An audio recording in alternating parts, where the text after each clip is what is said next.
Before we proceed, I'll just give an introduction now on the context of why we're doing this. This unbearable being of light on philosophy and photography. So thank you for coming this afternoon. We have Dr. Roland Barbaza. This program, it's a partnership with the Ateneo Art Gallery, and we would like to thank the Ateneo Art Gallery for hosting us. It's under the umbrella of our Insights Learning Programs. We have a running call for articles. The theme for the issue is the complex. My name is Anthony Cuesta, so I'm the project lead for Photography Chismis PH and Insights, just to share. So it's a very important activity for us to be here because Insights actually was born in Ateneo Art Gallery.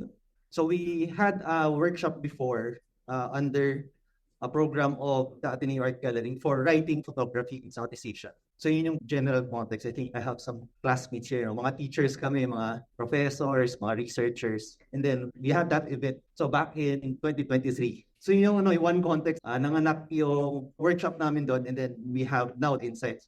Another chapter also in that story of Photography Chismis is Dr. Barbaza announced the first philosophy class in the Philippines that is entitled Philosophy of Photography.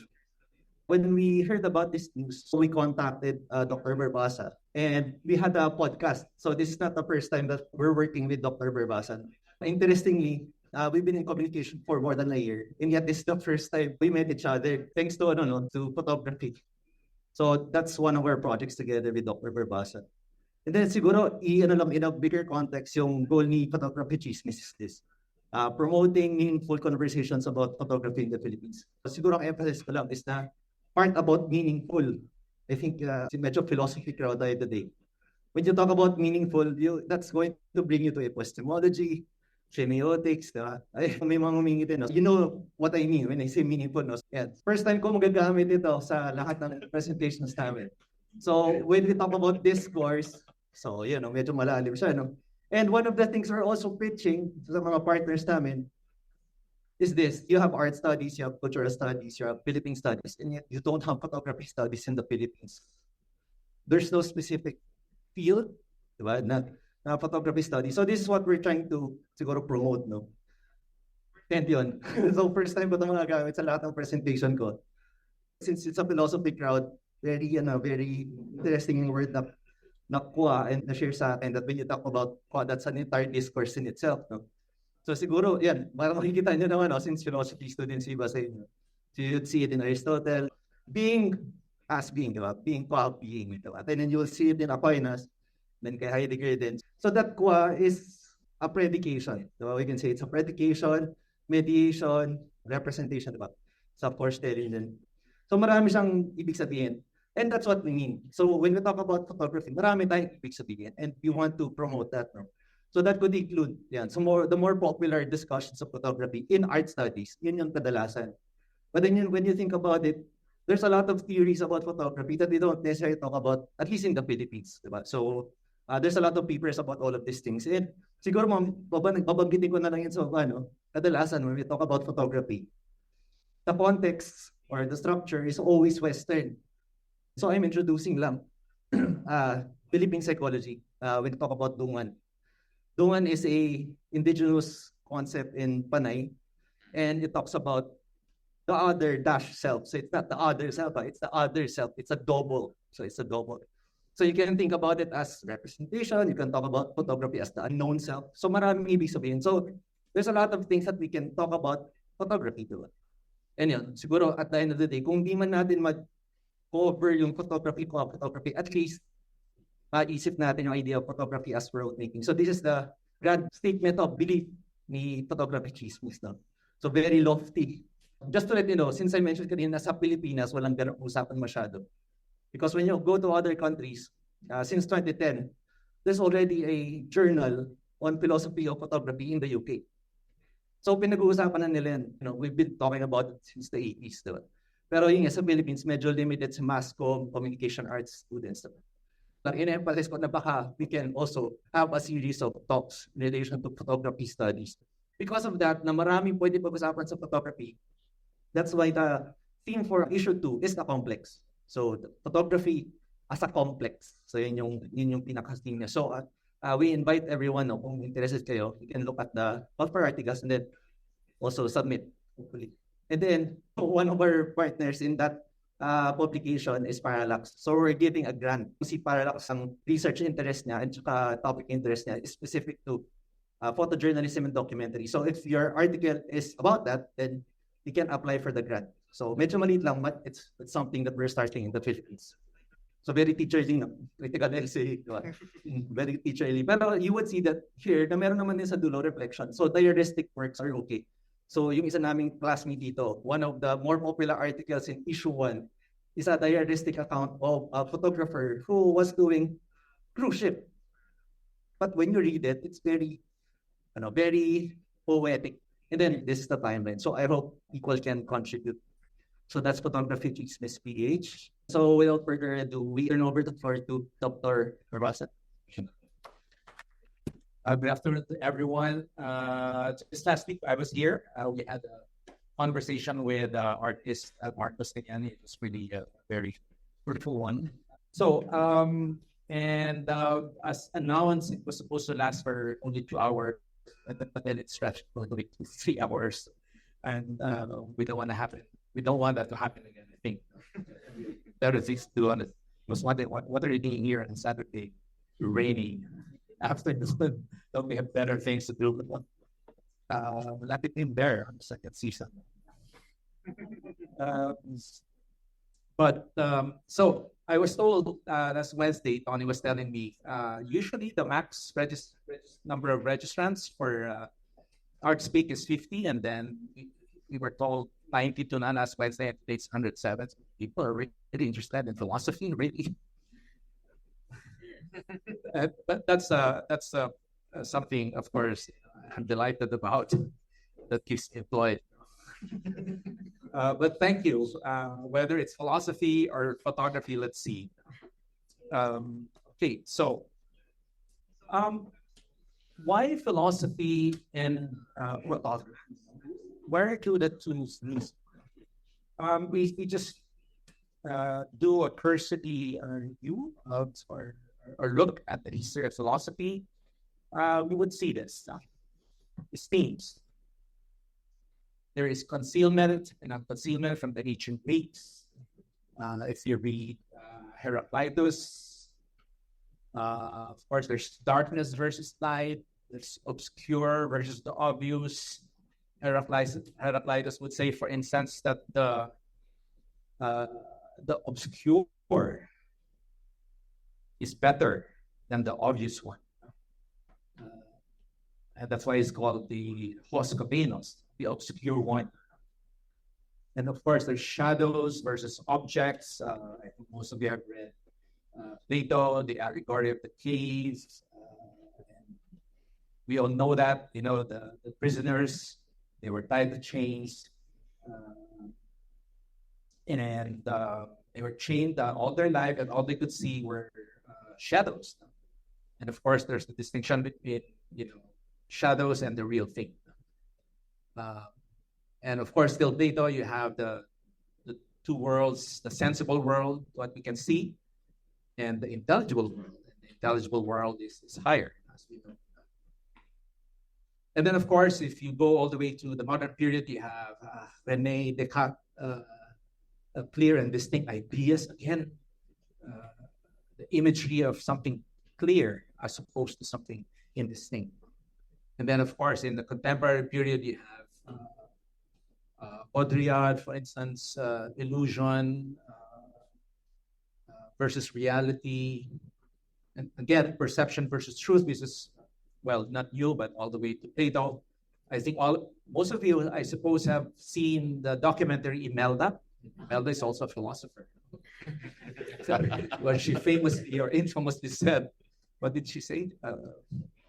Perception. Sorry. Truth is not real. Perception is, or something like that. And I was told that Imelda actually had a philosophy tutor in Ateneo before. That is interesting. So let me focus on one of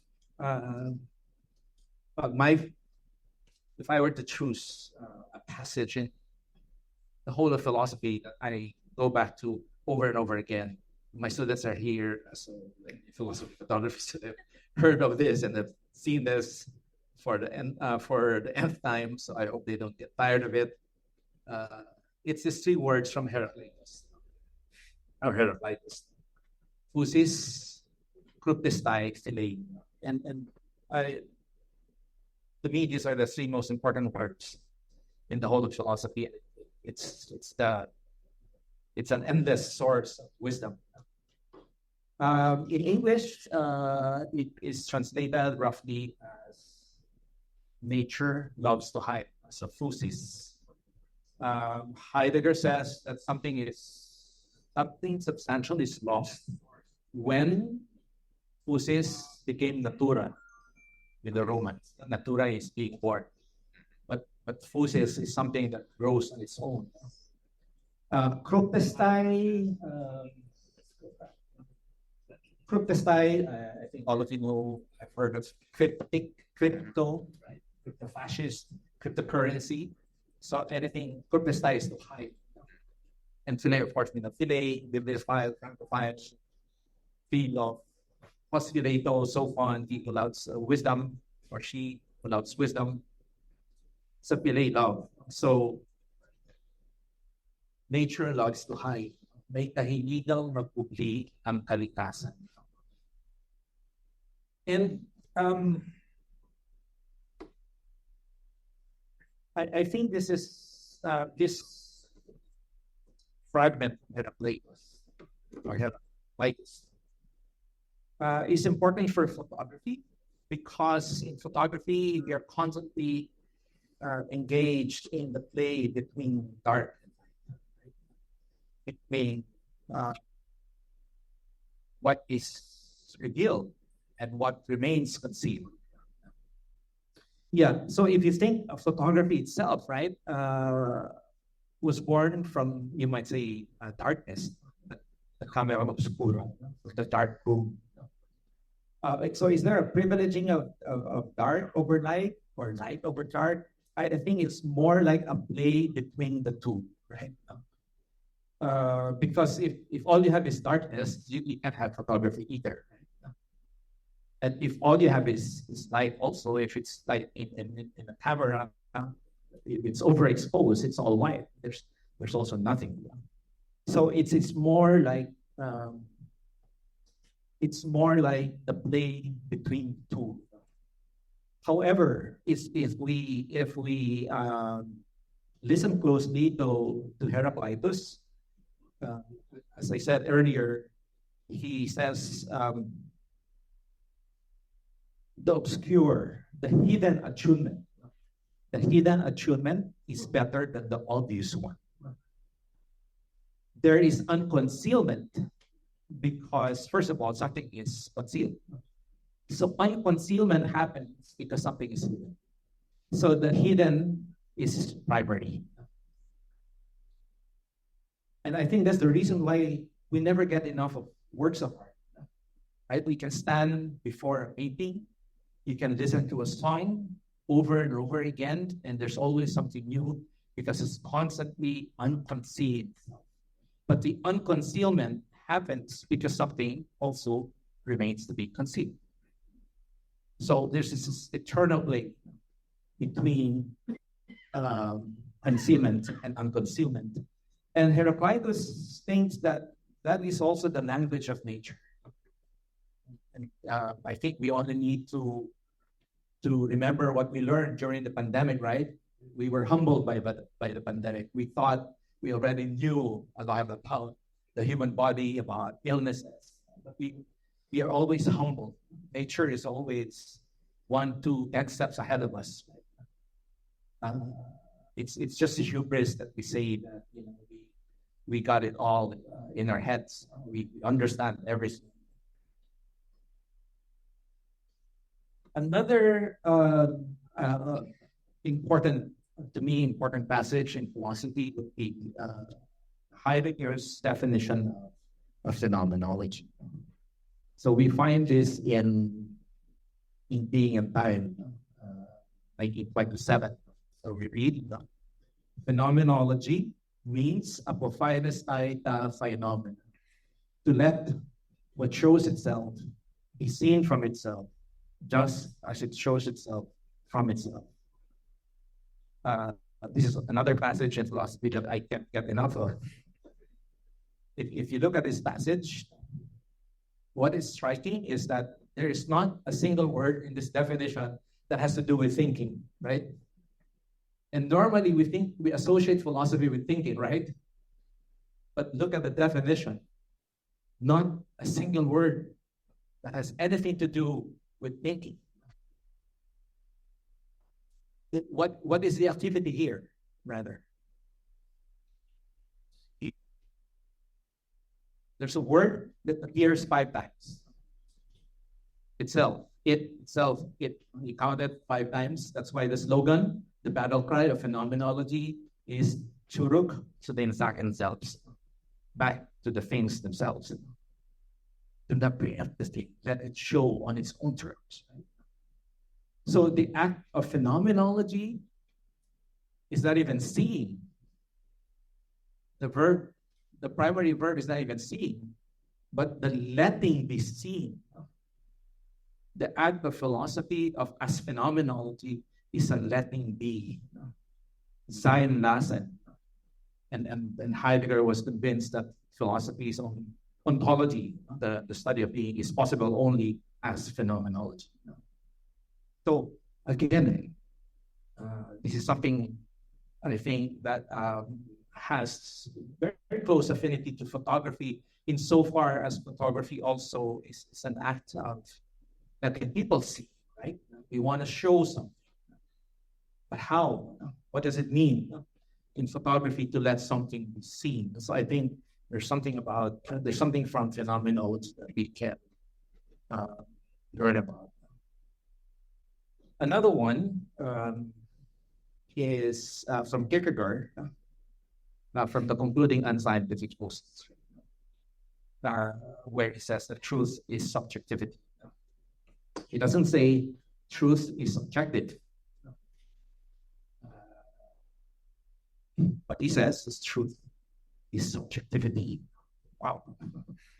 After the modern period, the primacy of be objective, be factual, be truthful. Here comes Kierkegaard, having a lot of beef with the German professor Hegel. That truth is subjectivity. But there's a lot in this statement. I think we misunderstand subjectivity when we think of it as simply whatever I think as a subject. That's my subjectivity. And we know in philosophy, the scandal in philosophy, the split between the subject and the object, that it's a scandal because you can never separate the two, right? The object is always the object for the subject, and the subject is always a subject, because the subject subjects themselves. The subject subject to the object. If you think about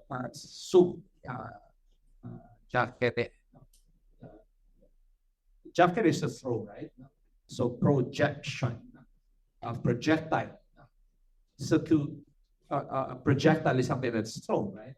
A project, even Heidegger would play with that word. Enforce, we are a thrown project. We are thrown into the world, give Orphanheit, thrownness, but we're thrown as projects. So we project ourselves, we throw ourselves, we imagine future possibilities. So to be subject is not simply, it doesn't mean that I whatever you think that's okay, you're the subject. Whatever I think, no. Subjectivity means I'm subjecting myself. Actually, it means I'm lowering myself. Subject to what? Subject to whatever it is that shows itself, right? So I cannot just do whatever or think whatever I want. I have to attend to that which presents itself before me. That's subjectivity. But it also means that truth and subjectivity means that truth happens in you, in each one of us. If let's say in religion, in Christianity, in theology, for instance, Christ can get crucified 1,000,000 times, but it won't matter anything at all in any way if nothing happens to you. In fact, there were two two men crucified with Jesus, right? But two different acts of subjectivities, right? One humbled the good thing we say, humbled himself and said, was complaining about and said, I deserve all of this. And then Jesus said, today you will be with me in paradise. And the other thief was challenging. If you're really the Son of God, you should. So those subjectivities of works. So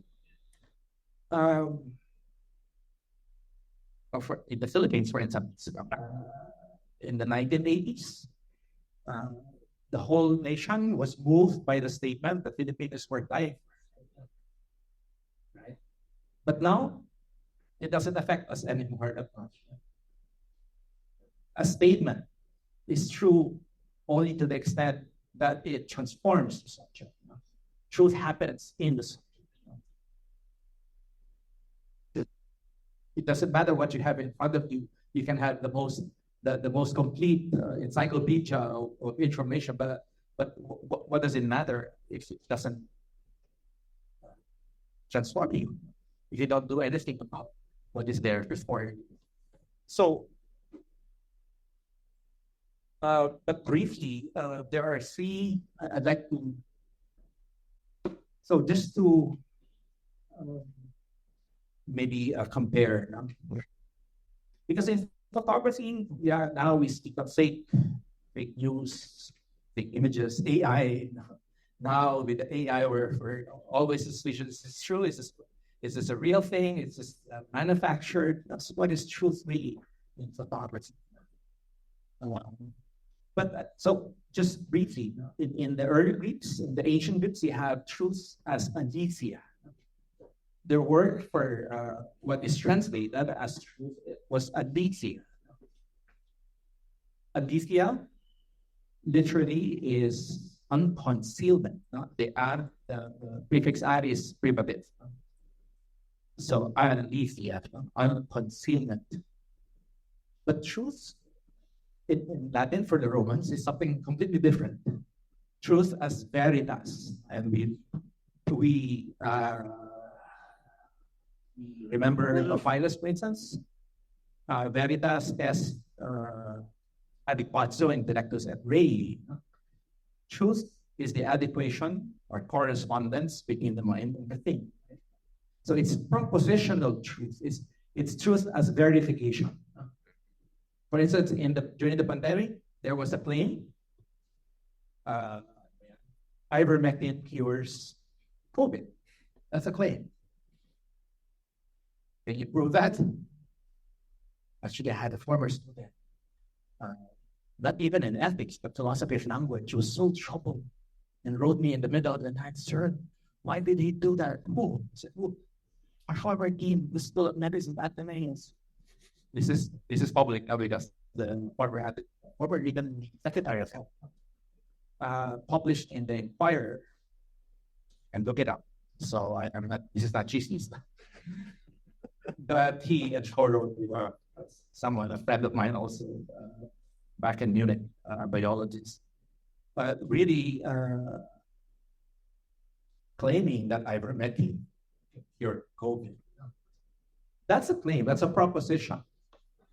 You need something to make it. Is the proposition adequate to the object? No, right? So, and that's of course you need the third party to determine whether the claim is adequate for the matter, and then you say, if it's adequate, then it's true, right? If you walk outside and you see a piece of glass and you think, oh, this is the item, I can quit my job. This is worth millions of dollars. That's a statement. This is a piece of diamond, right? But that's a statement. That's just a proposition. You need to verify that, right? But so you need to go to a gemologist. The gemologist will tell you your statement, this is diamond, matches the object. Another example, we had a Nobel laureate in chemistry visiting Ateneo. This is significant. The one who discovered the protein ubiquitins. They do something good for our bodies now that they destroy other cells, I think, that otherwise would kill us. But anyway, during the open forum, they said, one guy said, I belong to a group that cures cancer and our batting average is 90%. The whole pool. And we were anxious what the Nobel laureate would think. Someone, they found cure for cancer for 95% batting average. We hear so many propositions like that. And interestingly, during the pandemic, scientists, this already appeared out, are not in agreement about a lot of things. How much more in non-empirical matters. So truth as veritas, yes, there is a place for that. But think about it. Many things about our life are not verifiable, right? Do not belong to the empirical. And if you look at it, even in philosophy, the most quoted, at least, if you would say the most important passages in philosophy are not verifiable. Right? Just to give an example, an unexamined life is not worth living. Are we verified? There's no verification for that, right? So it's truth, with more truths about more as aletheia. And then I was thinking, but just tentatively, our word for truth is katotohanan. In our language, I don't know. This is just tentative. One of my students here do a Ph.D. in linguistics, so but just a hunch. Katotohanan could well be related to our word katoto. So our truth for our people is not about concealment, it's not about verification, but it's about community. Truth is discovered through a community. Katoto. When you say katoto kita means I can trust you. You're honest to me. I can rely on you, right? So truth, not so much as proposition. So very, very interesting, different series of truth. So, of course, my title is a play on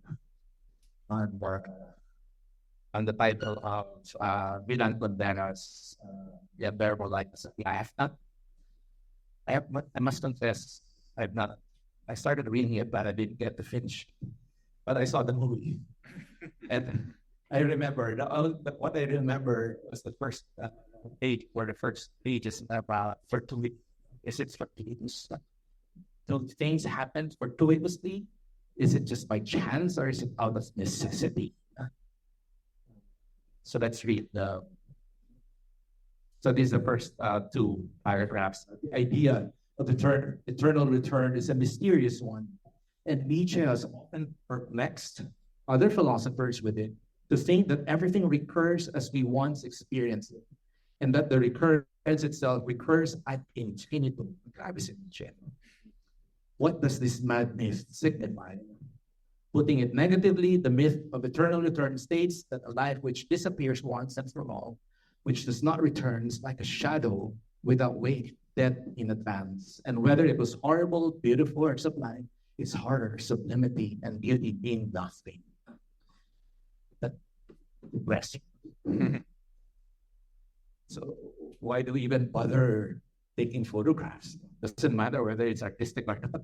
In the end, it's all nothing. If you think this is depressing, read the book of Ecclesiastes. It says the same thing. The sun shines on both the good and bad people. In the end, everything is vanity. Everything is in vain. Everything ends in nothing.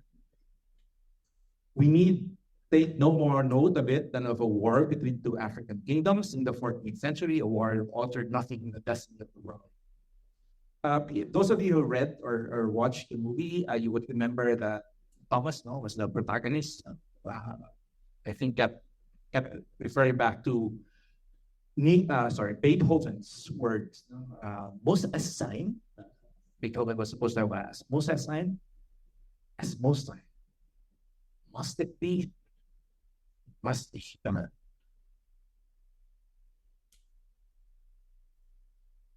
This is an article in the Virus Review. Interesting enough. Let's do that. I would never have had my very first orgasm, missionary style, on a twin-sized button in the middle of the school day, had he not given me the book. It was The Unbearable Lightness of Being. In the inscription he wrote he didn't want his first gift to me to be something as fleeting as flowers or chocolate. They die, they get eaten, they disappear. How could I not be impressed? I was a teenager, a California girl from quintessential southern part, where I'd probably be too preoccupied with all that, like son to get entangled in post-exile Czech Poland's literature. Days later, I gave him my virginity. It was his first time too. We did it the way humans are meant to, without rubbers or other prophylactic novices. Afterward, he put my bathrobe and sat out on my balcony, holding a wine glass of orange juice in one hand, a cigarette in the other. I took a snapshot. What's that? Reenact. I won't lie and say I burned my way through it.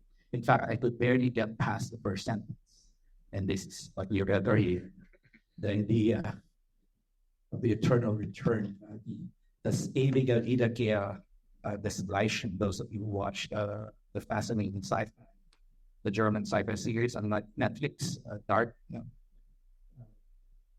Alles ist miteinander verbunden. Everything is interconnected. And they keep playing with this Nietzschean theme of the eternal recurrence of this theme. And I think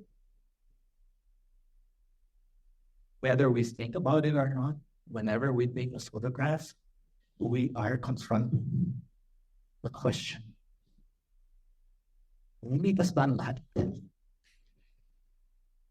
Does everything simply pass into nothingness? And that's why we want to capture it. So this is the last part. So then there was this passage on I'm reading the last 5 lines. Then there was this passage on the closing movement of Beethoven's last quartet. Muss es sein? Es muss sein. Must it be? It must be.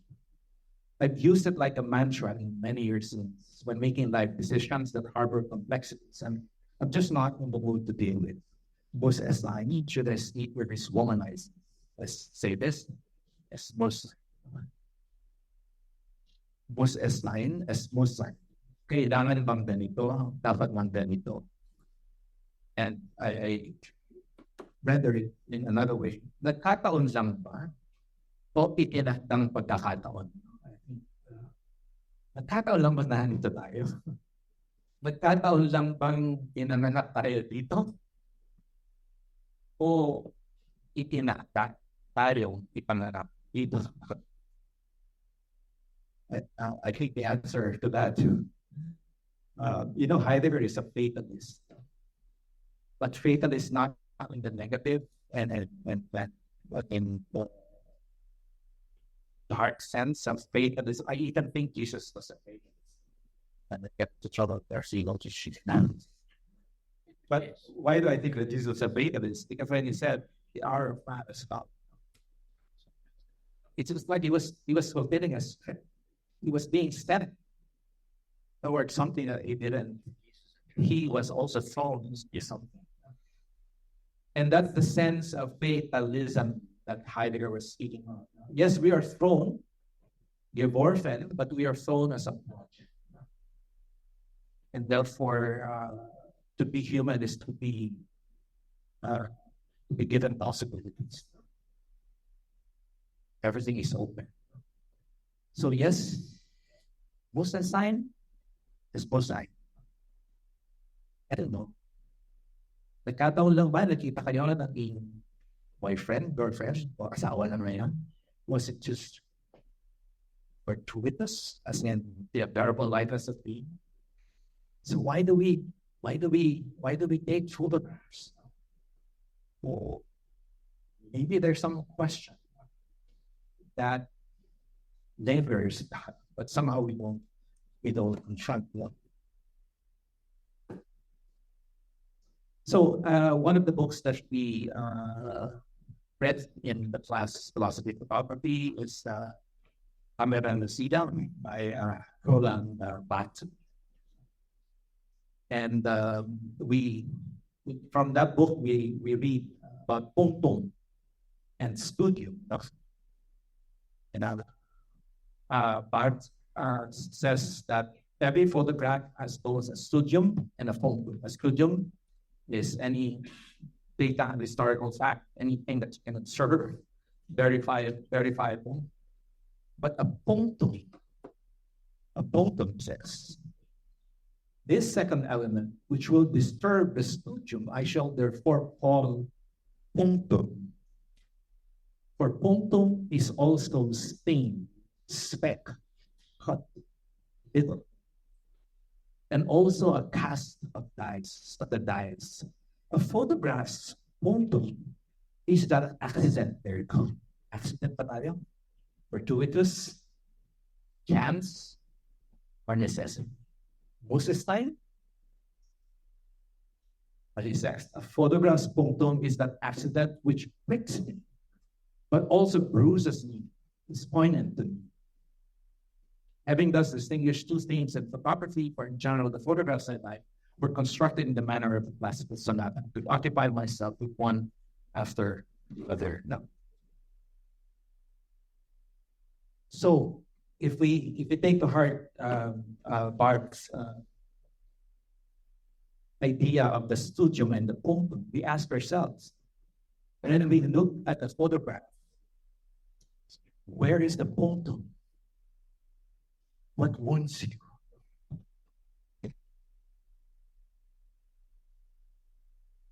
But we all experience that. We look at photographs, our high school photographs, and then we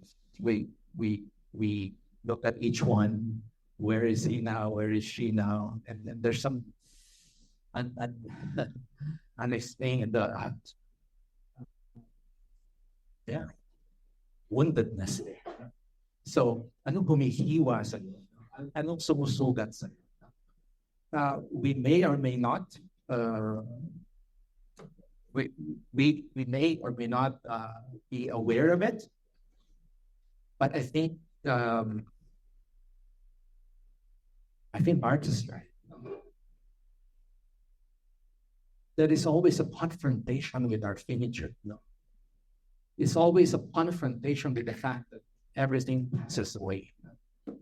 And I capture moments in the photographs. We don't want to forget them. No.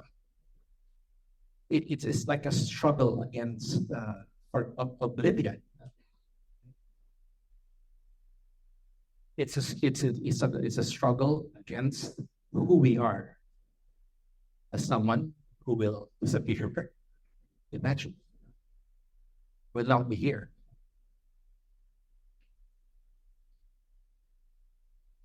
Ano pa nga ba ang humihiwa sa ating kalooban kundi ang katotohanan na ring lipas? What then? What else wounds us except the fact that things will not remain as they are?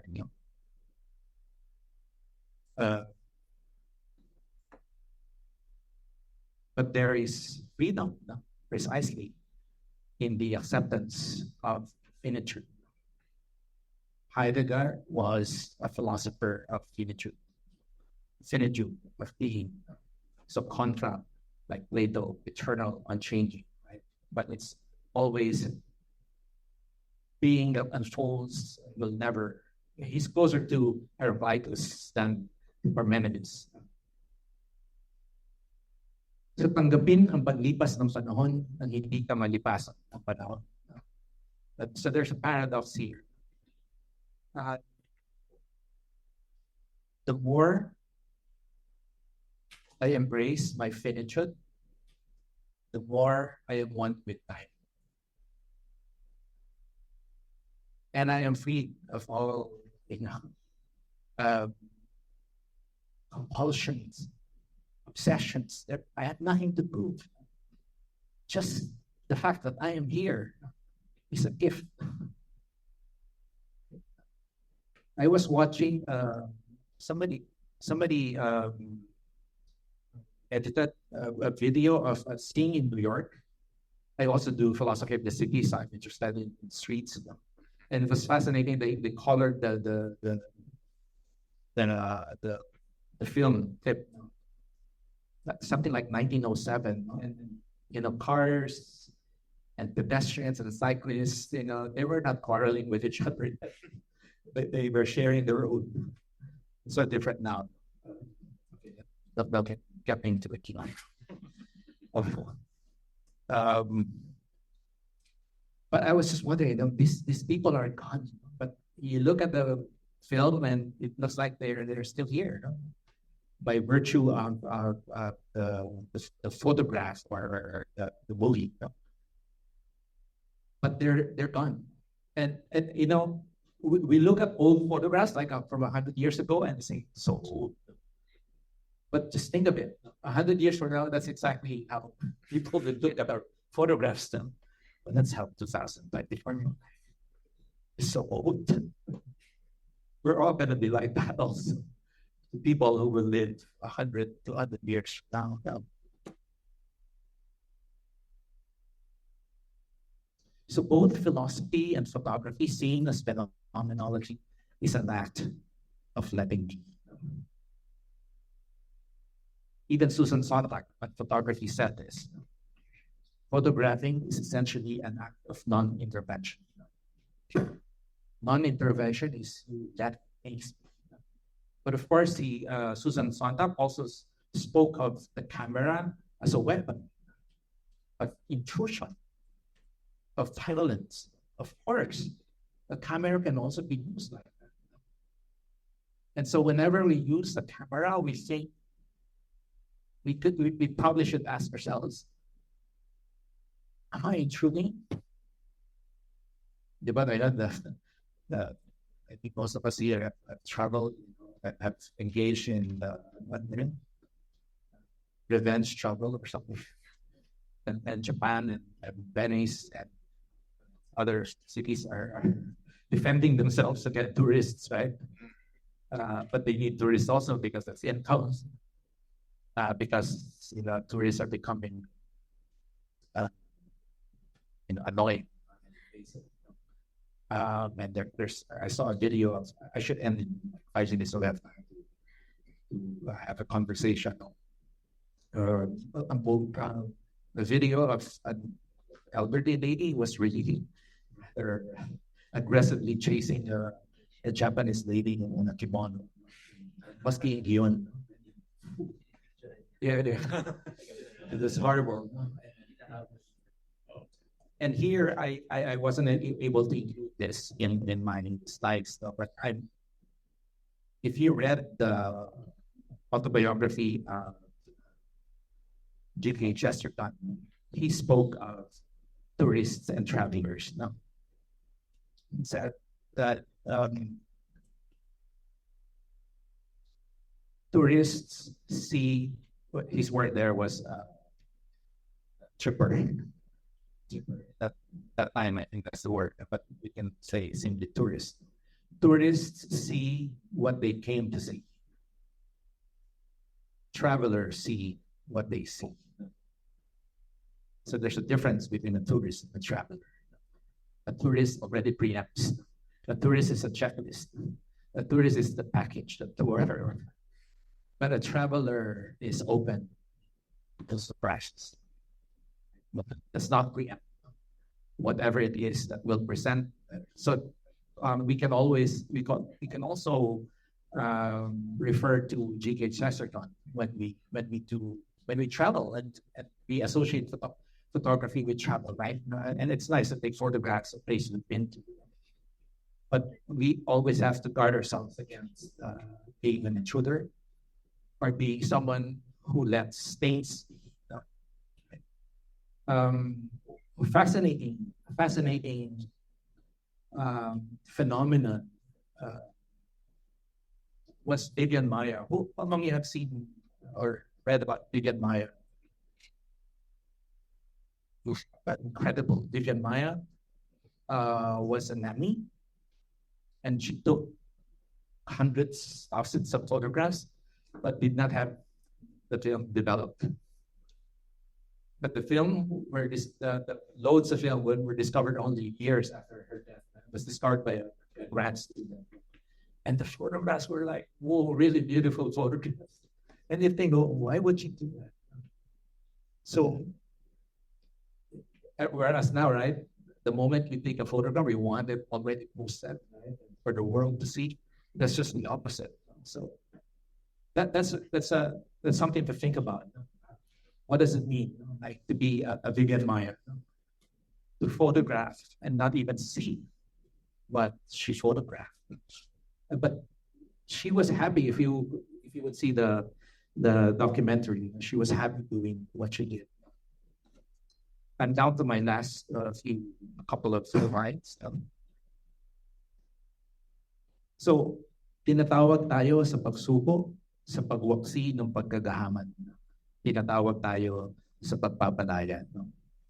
We are called to renunciation, because to let be was to renounce all compulsion to control whatever it is that appears or stands or shows itself before us. That requires surrender. That requires being the subject to subject oneself to what shows itself before us, and to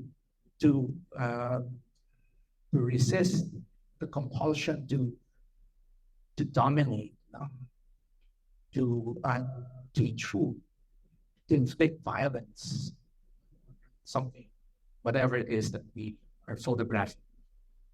And so I think in photography, as in phenomenology, we are being called to the work of freedom, the work of liberation. What else is letting be but to set something free?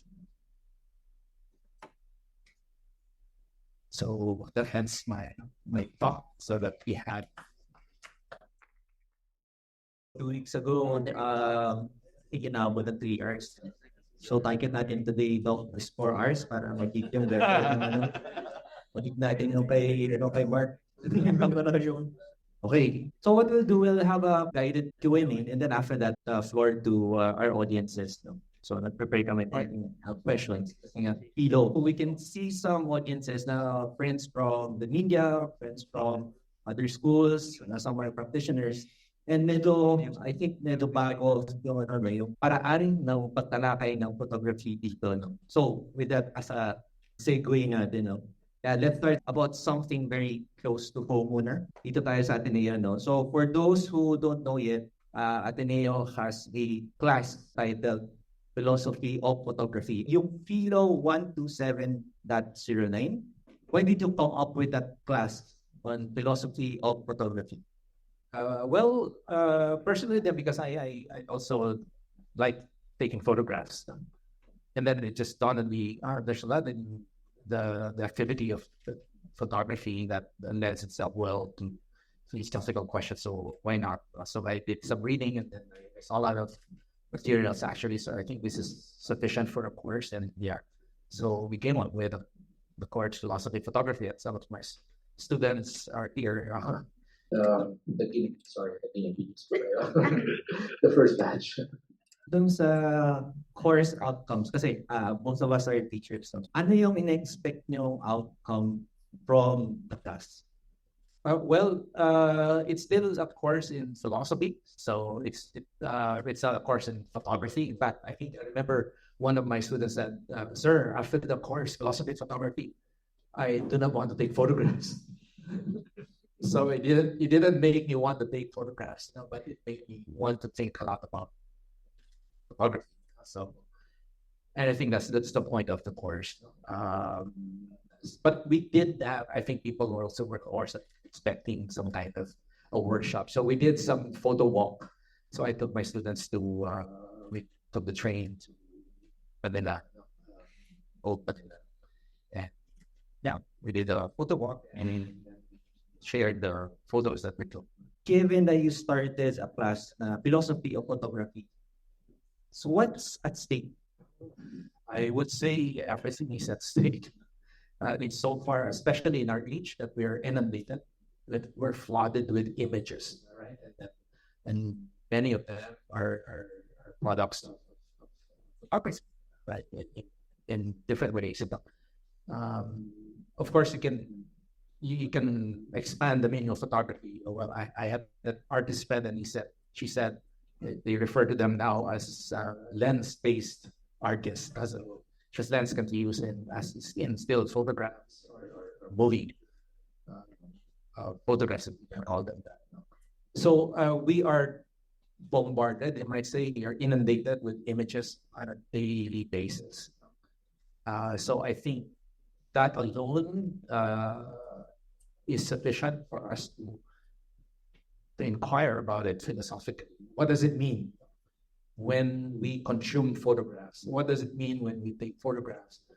What does it mean when now we can't eat our meals before taking a photograph of the food and imagining how it would appear in Instagram, for instance, or Facebook?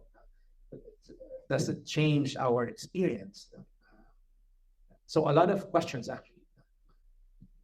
Thank you for that, Doc. No? Kasi kadalasan, yung mga tanong na gano'n na discuss sa mga studies, diba? Sa art studies, and yet, no, so with just the class, that philosophy of photography, it opens up, diba, the discussion, and it's not specific to media. In the introduction of your talk, you mentioned that, yung appropriate language, no, to capture, to shoot, diba? To take, diba? So once natin yung lingwahe na ginamit sa photography, some would say it's a bit violent, exploitative, diba? Merong pag-fukot o pag-kamkam, diba? Kung tatagalogin natin, mas mabigat. Para sa mga nag-shoot, we don't necessarily think about these words. No? We're born, we inherited these words from an entire tradition of photography. And yet, somehow, in your talks, you mentioned the role of language, that it's a bit symptomatic. And siguro if we're going to stretch this to Heidegger, I think Heidegger says that it's the symptomatic of the forgetting of being. Siguro, can you help us understand? Siguro doon sa mga hindi masyado philo background, what is exactly problematic in the language that we use in photography?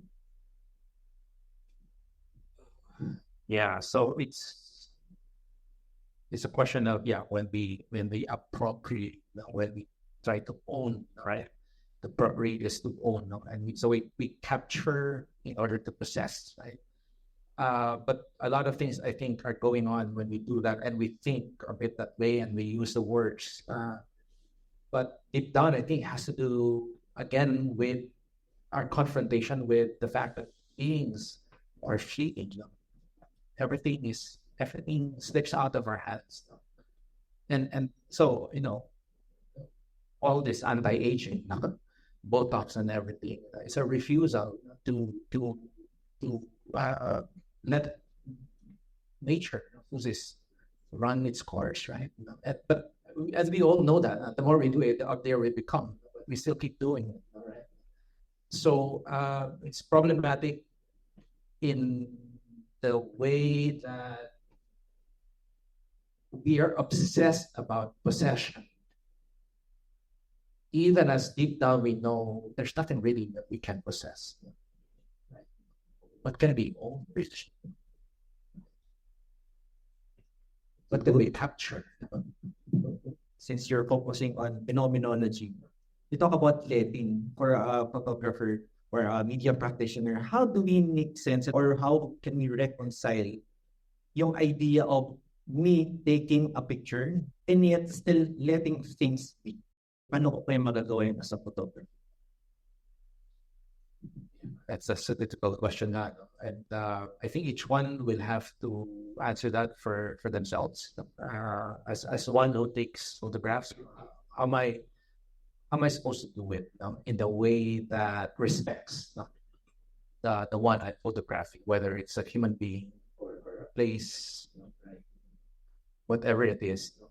I think there will be no formula for it, but I think it's honesty, and it's honesty. You feel somehow, you feel it that I transgressed something, or I was respectful, and I allowed something to be seen, and I restrained myself from the compulsion to control and possess and dominate or inflict violence. Para bumabalik sa isip ko nga na ipong ito, diba? So, parang lumalabas, photography shouldn't be comfortable. Parang there's always a question as a photographer na how do I confront, negotiate, let things. It puts pressure to a photographer. How am I supposed to do this? Diba? I mean, for a student, sir, paano yan? Kasi pag class, tinuturuan tayo ng composition, do that, framing, and yet, in your theory classes, sabihin, let things be. Parang ang hirap, diba? So, I think very important yung binanggit mo rin daw kanina na subjectivity. It's a personal thing. It's a personal confrontation with the phenomenon wherein I can let things be and yet still practice photography. The idea of letting be is really one of the hardest to understand and even to explain, to teach, and even for me to make it clear in my head as well.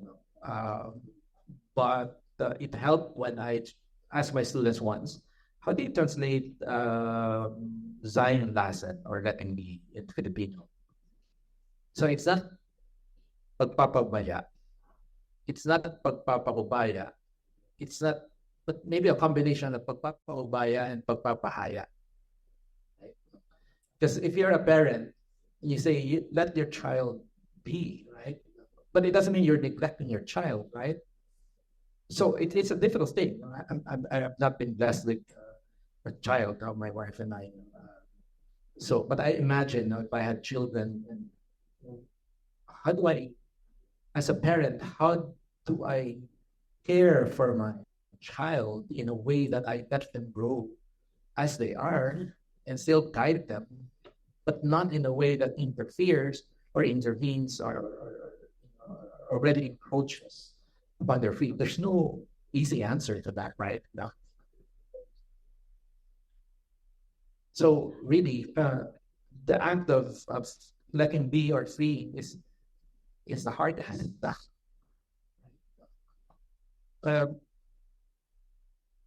If I may refer to Simone Weil, in the Reflections on the Writings of School Studies with a View to the Love of God, to pious for comfort, long title. But she spoke of attention as a negative effort. And maybe there's a clue there, as a negative effort. Attention for Simone Weil, attention is really the sole object of study. Not grades, not accomplishments, but the development of the faculty of attention. If you look at the origin of attention, it's tendere, to stretch. So an attendant, a waiter, waits. The best waiter is the one who knows you need water even before you ask for it, right? Because he or she is attentive, right? So, but she says attention is the most difficult thing to do, but it's a negative effort. Meaning it's not, let's go, let's do it. I think this goes back to the question of agency. It's the most difficult philosophical question, human agency. Maria Ressa, in her recent address to Harvard graduates, is that technology is really the driving force. I'm just paraphrasing of all this. The one that drives all this is technology. Is technology? Is it working on its own? Does it have a life of its own, or are we in control of technology? Right. So when Simone Weil, attention is a negative effort, it's an emptying, she says. To attend to a book, to attend to a person, you have to empty yourself. You have to set aside your preconceived notions in order for the text to appear on its own terms. That is negative effort. I'm not rushing and eager to. I'm gonna get this. Right? I'm gonna crack this puzzle. And I always give an example of my student who got a C in my exam, and he was complaining. But in the end, he conceded, and then he pointed his finger, talked to the advisor. Next time I will get you. The next time he got a C plus.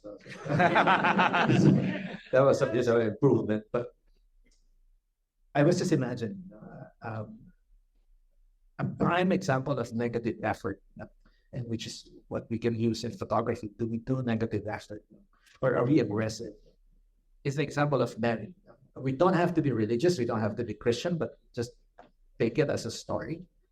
In the Annunciation, can you imagine that an angel appears to you and enlists you for the salvation of the humankind, and you're just 16? How old was she?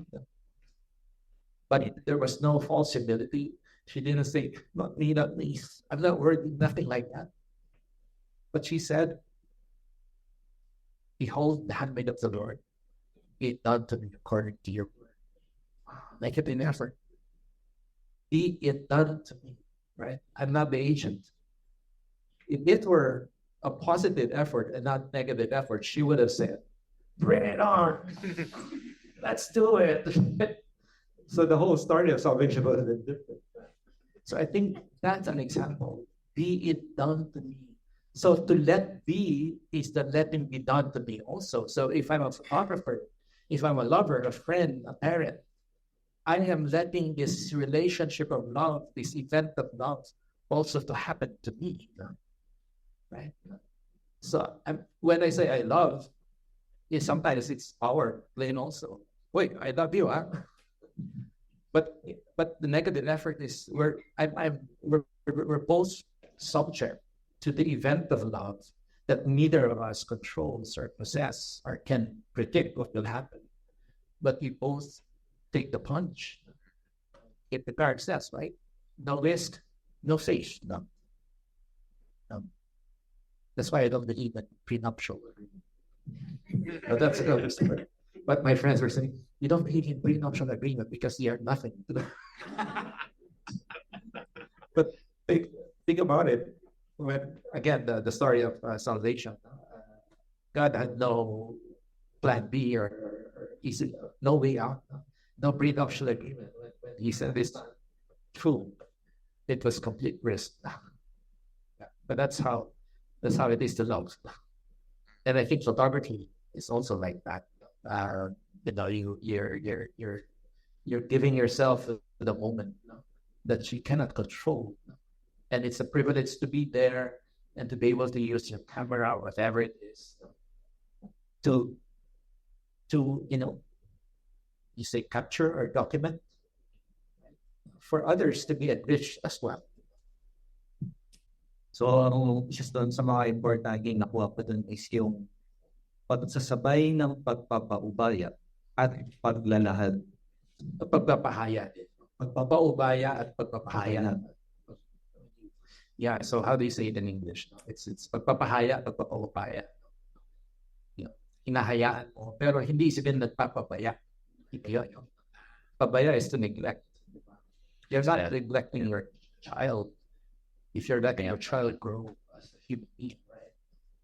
Yung common theme dun sa, especially for Heidegger, would be the dual movement of aletheia. So, built into that idea is the light and shadow. So, to bring it back to photography, the play of light and shadow, concealment and unconcealment. And interestingly, when we posted the announcement for this event, we had someone, a friend, artist and photographer, Conrado Velasco. For those who don't know Conrado Velasco, important siya kasi when Photomoto announced yung call for entries nila, I think 2022 or 2023, he put pressure dun sa definition kasi nagkaroon nagkaroon ng Photo Manifesto. Our friends from Photo, how do they define photography? They had to come up with a manifesto of what is photography, at least within the scope of their project. And that manifesto is available in Photography Chismis. You can read the manifesto in issue 1. So that's the shameless plug, hindi nyo napansin. So revealing and then revealing. So meron ako pinikwento, pero meron pala akong tinatalo, meron akong binibigay. Pero siguro, yung specific doon sa comment niya is that, so if photography has to do with light, he emphasized na, shouldn't your talk also talk about darkness? Would it make sense for us, instead of saying writing with light, can we say it's writing with darkness? So that statement seems so poetic, pero would that have a sense, at least in Heideggerian phenomenology, or we have to invoke a different ontology for that? Kasi nga, for Augustine, darkness is privation. Parang the absence of, diba? So darkness is an absence of light, or bad is the absence of good. So in the case of Heideggerian phenomenology, would it make sense to write with darkness? I was actually grateful for that comment, and I learned about the Japanese saying, the light is just a decoration, ornament. Light is just an ornament of darkness. It's really darkness that has the primacy. And I think that would lend itself well to Heideggerian philosophy, not phenomenology. It's for Heidegger, being and nothing are one. Being is nothing is not opposed to being. And that's why he would go to death. Death is the shrine of the nothing. Every time we say, I am not this, I am not just, I don't know, I am not just a student, I'm not just a parent, every time we say the not, the nothing shows itself to hide it.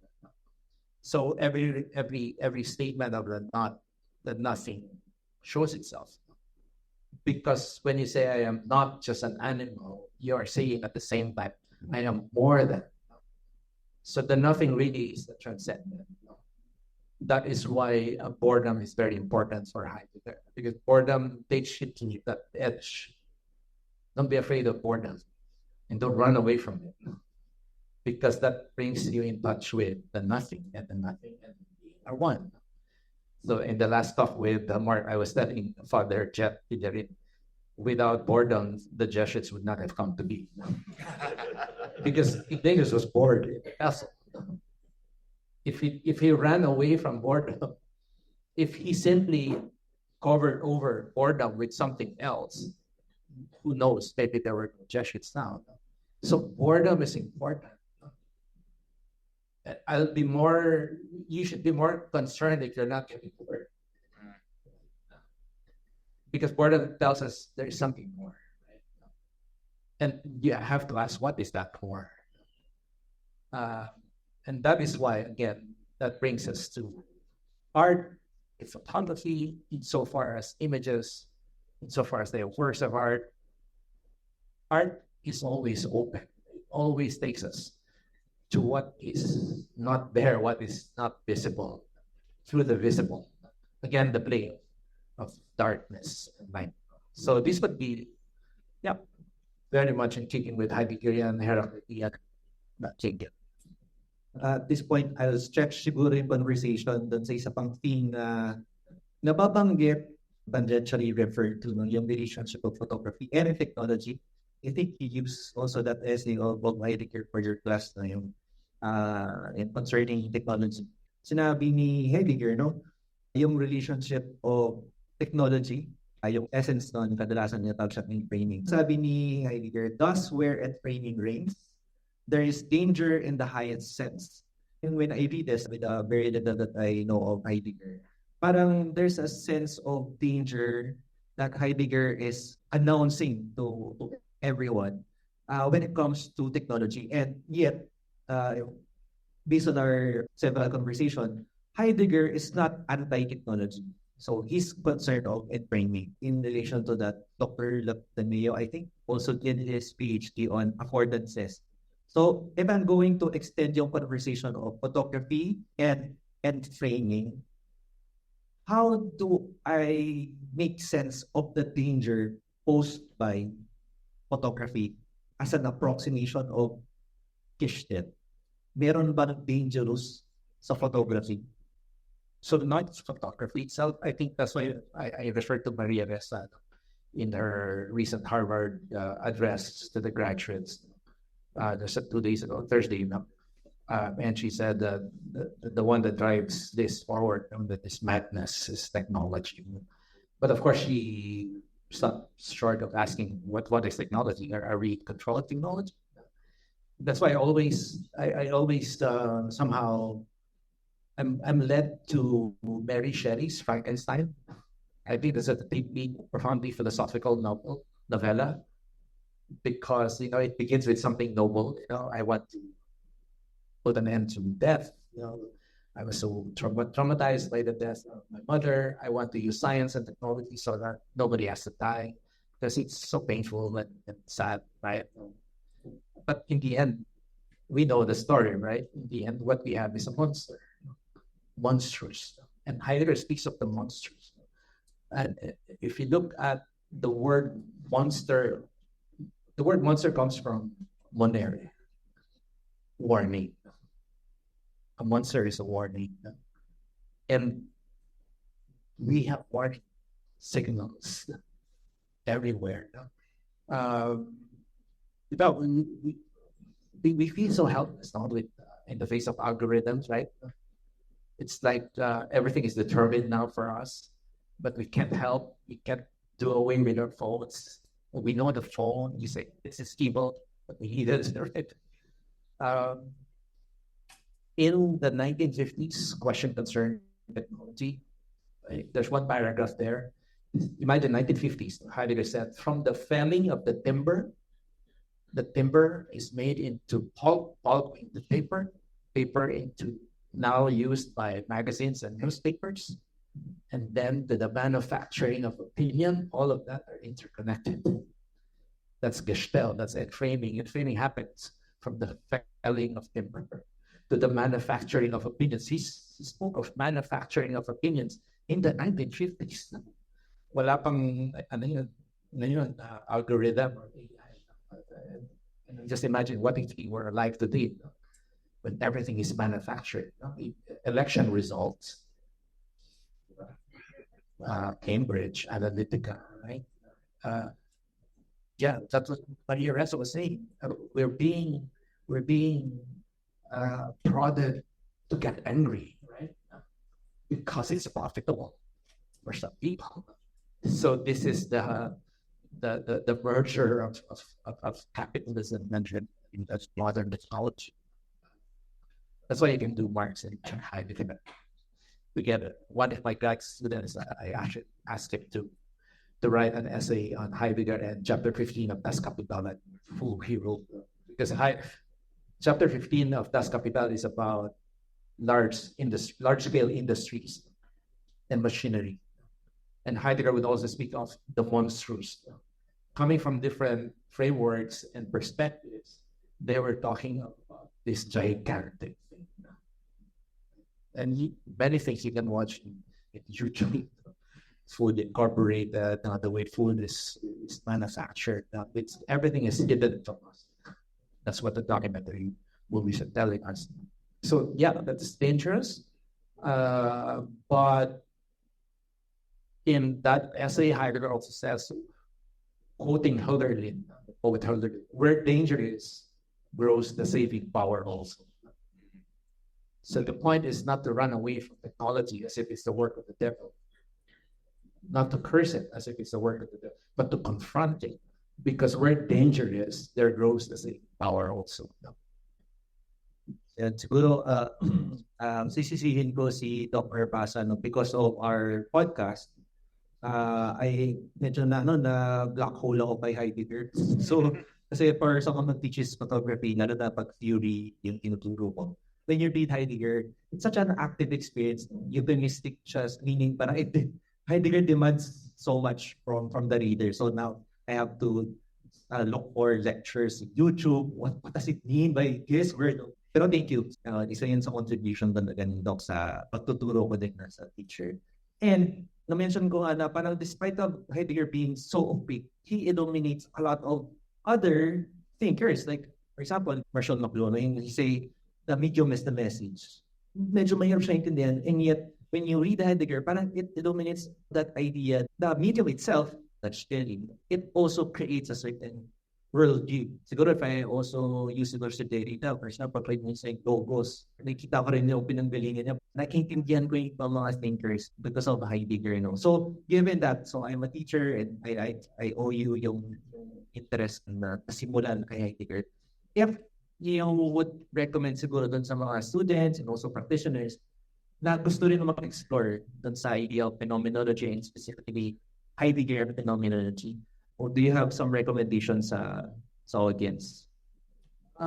Well, it depends on their interest. I started the first text of Heidegger that I read, 1990s, was on the way to language, because my undergrad degree was linguistics, so I was interested in language. And that was my entry point. But you can get an access through the thought of Heidegger from different points. I think technology,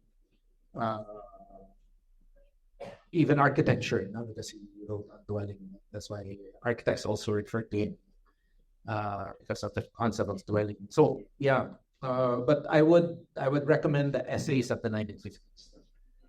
Question concerning technology, the thing, poetically, human beings dwell, building dwelling thinking.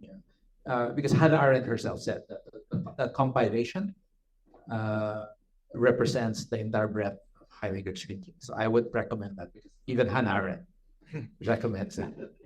It's representative of the entire thread. Okay, so we're opening the floor for questions. So, ano naman, pwede naman na hindi sobrang lalim din. Kasi baka yun yung iba na hindi filo yung background. So ano pinag-uusapan sa harap? Or I think very, naman, intuitive, di ba? Kahit na medyo may mga words na lumilipas. Di ba? Okay, Faye. Good afternoon. I was very interested because thinking of Heidegger, the old one figure that suddenly came to mind was one of his biggest critics, Emmanuel Levinas. And Levinas, who was, I think some of the people who were from Ateneo may be aware of what he was doing. Basically, his main critique, and which I think raises an interesting point in the theory surrounding photography, is the ethical critique. And I think, and surprisingly, now that Dr. Barbaza put it very eloquently, I don't really see where they disagree fundamentally. And they are coming to it from a very different angle. And I think the ethical angle is the question that we do have to confront when it comes to contemporary photography in the age where tools can be used to manipulate the image, to highlight elements that don't naturally, quote unquote, occur. And basically, I would feel sometimes it shortcuts the process of allowing the moment, especially if you're the kind of photographer, prizes the careful construction, the techniques it crafts that the older, my dad's generation would be familiar with. I think that's one of the questions that Levinas does ask is, what's your responsibility to the author? And in the author, I think, of course, it is the subject. And the example that comes to mind, I don't know, some of the people here I've met, there are a handful of people here I know from the art world, and there's this, it reminds me of this character who always shows up to exhibits. And there was a time when he would just show up in their graftiest outfit and bring his still camera and take 35mm camera and take pictures left and right and left and right. Like, he didn't give a about whether his subjects wanted it. Like, he just took pictures because, this is the thrill of taking and documenting. But at one point, he was actually banned from Miami Museum. Why? Somebody said, look, this guy doesn't care whether I want to be photographed or not. And he just shows up here because he just wants to do what he does. But, I feel bothered. I feel violated. Is what the violence that we're talking about. So it's something to think about. And again, that's one of the something to think about as we try to explore the letting be and the ethical dimension of it that Levinas draws out. Siguro yung one aspect of that, I think meron din applications si Heidegger when it comes to eco-criticism, because meron na rin mga conversations sa US how sustainable is photography as an industry. So we can think of the industry as an entire pipeline of chemicals, production. So, yun, for example, ano bang carbon footprint ng isang camera? So, ganun na yung mga usapan in single but sa when you think of photography. And because of that, nagkakaroon na rin ng conversation, is there a way to have sustainable photography? Like, for example, ansotypes, wherein you respectfully, depende kung ano yung ethics mo. Pero more or less, it takes into consideration that you make a photograph because nature provides. Because ansotypes are photographs using pulp of flowers, leaves. So it's a camera-less photography. So you don't use a camera. So it's basically a photogram, not sa mga backgrounds of photography. And ang maganda din sa antotype, ang interesting, some practitioners of antotypes, they don't want the image to last. And it's a very interesting idea wherein you're doing photography and there's no intention for an image to last. And that's very mind-blowing for me when I met, I think, one of the curators of Photomoto. So, si Stephanie Tondolson. So, she does antotypes. And then, when she was telling me, there are people who do antotypes and they don't want the image to last. Pero medyo bago yan for me. And that's an interesting trajectory in eco-criticism when it comes to photography. So, yun. Siguro dinidagdag ko lang yun in relation to the ethics of what we do as photographers, artists, media practitioners. So, yun. Something to do with ethics. But, yeah. Unfortunately, I didn't really study that mass. So really just superficial readings. But the little that I've read of Latinas, I think you're right. There's much more in common, I think. And I think the face, the phenomenon of the face, there's so much in it now that this would be very important for photography. And I think of Tomas Frederick. If you look at I don't know, I'm not a photographer, but the photographers here can tell me, am I right? That portraiture is the most difficult among the genres. I read that. Baka mag-away. Mag-away daw ng mga ibang specialist dito. But I read it several times. Kasi it's so hard now. I don't know. But anyway, assuming that's the case. And I look at the photographs of Ms.Boots and his portraits of members of an indigenous community. How much, what it took him to gain the trust of the people, and then for them to pose in a way that there's no violence. Like, I don't see any violence, and so that's a good example of the face. So that's a very rich. I would agree, a rich path of reflection. That there's someone. Yes, right, raise her. Yung philosophy, nature, yung photographer. So, I'll just lead siguro yung na-spark sa akin from listening to you. It's so idealistic. You bring out your lives and the essential beauty of everyone you meet. Ang naisip ko lang yung latest na German philosopher na nabasa ko, si Thomas Musil. Der Mann ohne Eigenschaft, the man without qualities. You might know about it. Never mind. Anyway, he has a deeply cynical view of everything.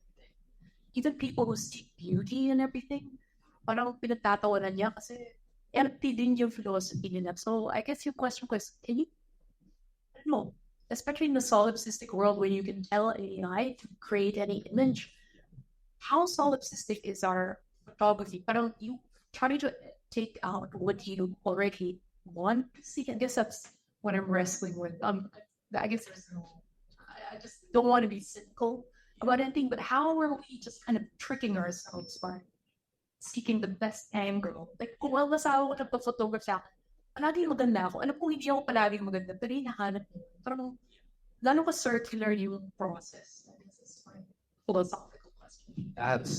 Thank you for the question. Very good question, a very difficult one. I guess it's also related to the question, how can you say that a photograph is a work of art? Or is it photojournalism? Is it documentary? I heat up now. The photographers here should help me. But yeah. Again, I mean, like in philosophy, I mean, a statement, an unreflected life is not worth living. As I said, there's no proof for that. But it haunts us, right? Someone told me that even in literature, that the lines that stay in our minds are the simplest ones. To be or not to be, that is the question. Not complicated sentences, but they're the ones that linger in our heads and continue to provoke us. And I would say that the little that I know of photography, I can think of one of my favorites, Martin Heidegger. You know, garish, and people saying, why is he so popular? But just look at his photographs, and it's just a plate of burger, customers waiting for their ice cream. But it's so hard to explain. But there's something about his photography that it's not. You're saying that too much effort into making it. Wala, nothing like that, and yet it comes out as something that strays you in a way that I can't explain. I just love his photographs. I don't know if you do. Siguro idadagdag ko na lang din yung kasi doon masagot kung pinakamahirap pa yung portraiture kasi rin nung kaaway na kami mga iba-ibang practice kami, di ba? Kung may landscape photographer, mas mahirap landscape, di ba? So, yun nga, kaya yung doon sa hardness or the difficulty level of each genre, I think medyo mahirap sagutin niya, no? Pero siguro idadagdag ko na lang din yung idea o yung wildness. I think siguro, kasi nga, yung subject na tinuturo ko sa kabilang school is theory. So when you do photography, somehow there's a distanciation between the photographer and the subject. And therefore, nakikita ko yung thread of, because of photography, the subject becomes an object of spectacle. Diba? So that it's usually a recurring theme when you go to media theory. So, pero nung na-introduce na si Heidegger, parang natanong din na pag nag-shoot ka, anong pakikitungo mo doon sa sinushoot mo, whether it's a place, it's a city, it's an idea, it's an event, a person. And because of that, parang nagkaroon ng laman, nagkaroon ng lalim yung idea of ethics. But when you think of photography and ethics, kadalasan naka-enumerate. Tapos we follow that. And usually ang basis niyan is yung NPPA na karamihan ng ethical practice when it comes to photography, it borrows from the NPPA, the guidelines. So medyo practice siya global. Pero those are enumeration, no? Pero for example, you don't know the ethics of yung sa media practice. Would you know how to respect? I mean, is there something within us that would prompt us to be respectful? So kaya ang lalim ng diskusyon kasi pag sinabi mo na beings, diba? When you think of beings, hindi lang ikaw kasi even yung sinushoot mo, diba? And yun nga yung pagigitna or paghihiwalay o pagdidistansya ng camera sa photographer at sa photophotograph. Medyo dati sobrang critical ako sa photography. Ironic that kasi I'm a photographer and also I came from corporate. Pero nung namit ko yung idea ni Heidegger, parang baka may paraan. Actually, hindi pa ako ganun kasolve. In a way, medyo complicated relationship ako with photography, diba? So I teach photography and yet I'm very critical about it and yet I still love it, diba? Parang meron nating may unveiling, revealing. And that relationship also makes thread doon sa sinabi mo, Doc, na parang you'll never understand something naman completely.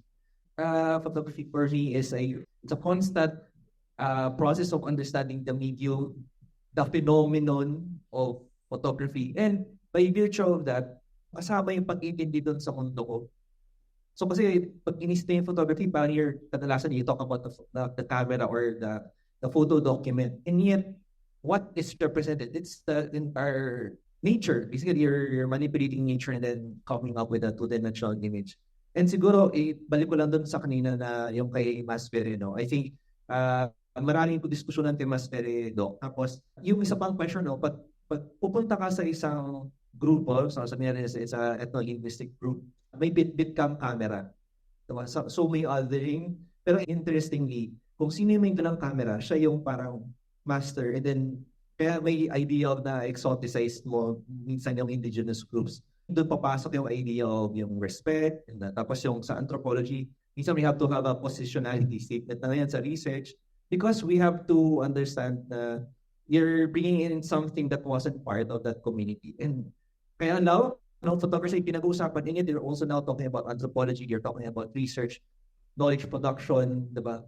Education, diba? Even yung otherness, tapos you can also apply specifically siya kay Ms. partly ethnographic, partly art, partly yan. So maraming pinag-uusapan. And yun, I think yun yung nagpapalawak. I hope you never understand fully what photography is because it drives you to, okay, habang pinag-aralan ko yung photography, dahil anxious ako, ano nga ba ito? Parang bakit minsan I hate you? Siya minsan I love you, parang gano'n, diba? And yet, that drives the discovery. So, kaya again, laki ng effect ng idea nung idea ni Heidegger na yung aletheia.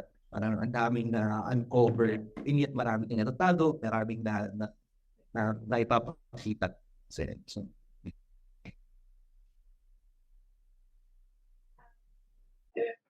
I'm a neuroscience researcher and I'm a mental health clinician. My first job was I was a photojournalist. I just can't believe I'm here. My two things. Sobra akong struck with the discussion on ephemerality of the photo. Yung parang, pwede mo pa kinunan kung okay ka lang disappear tomorrow, ganyan.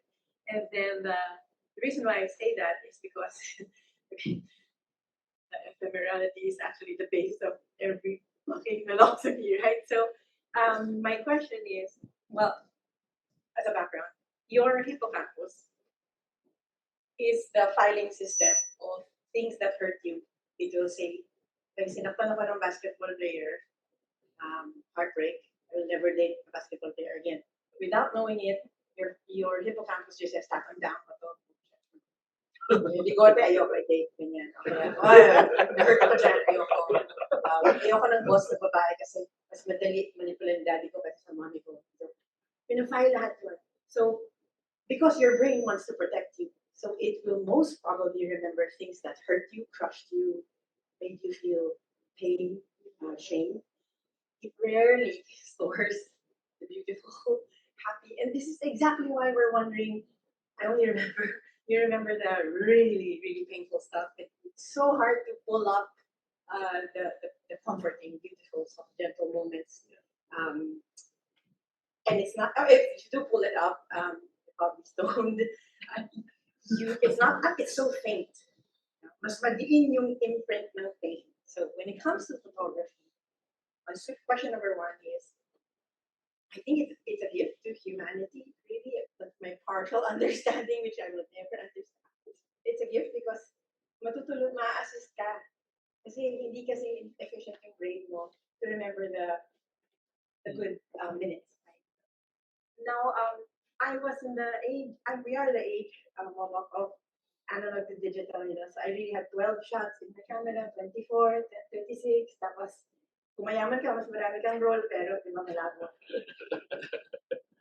What will you say to someone looking at a photo and saying, dalawang libo kinuha nito sa digital, tapos kinuha niya yung pinakamaganda. So hindi ako masyadong impressed.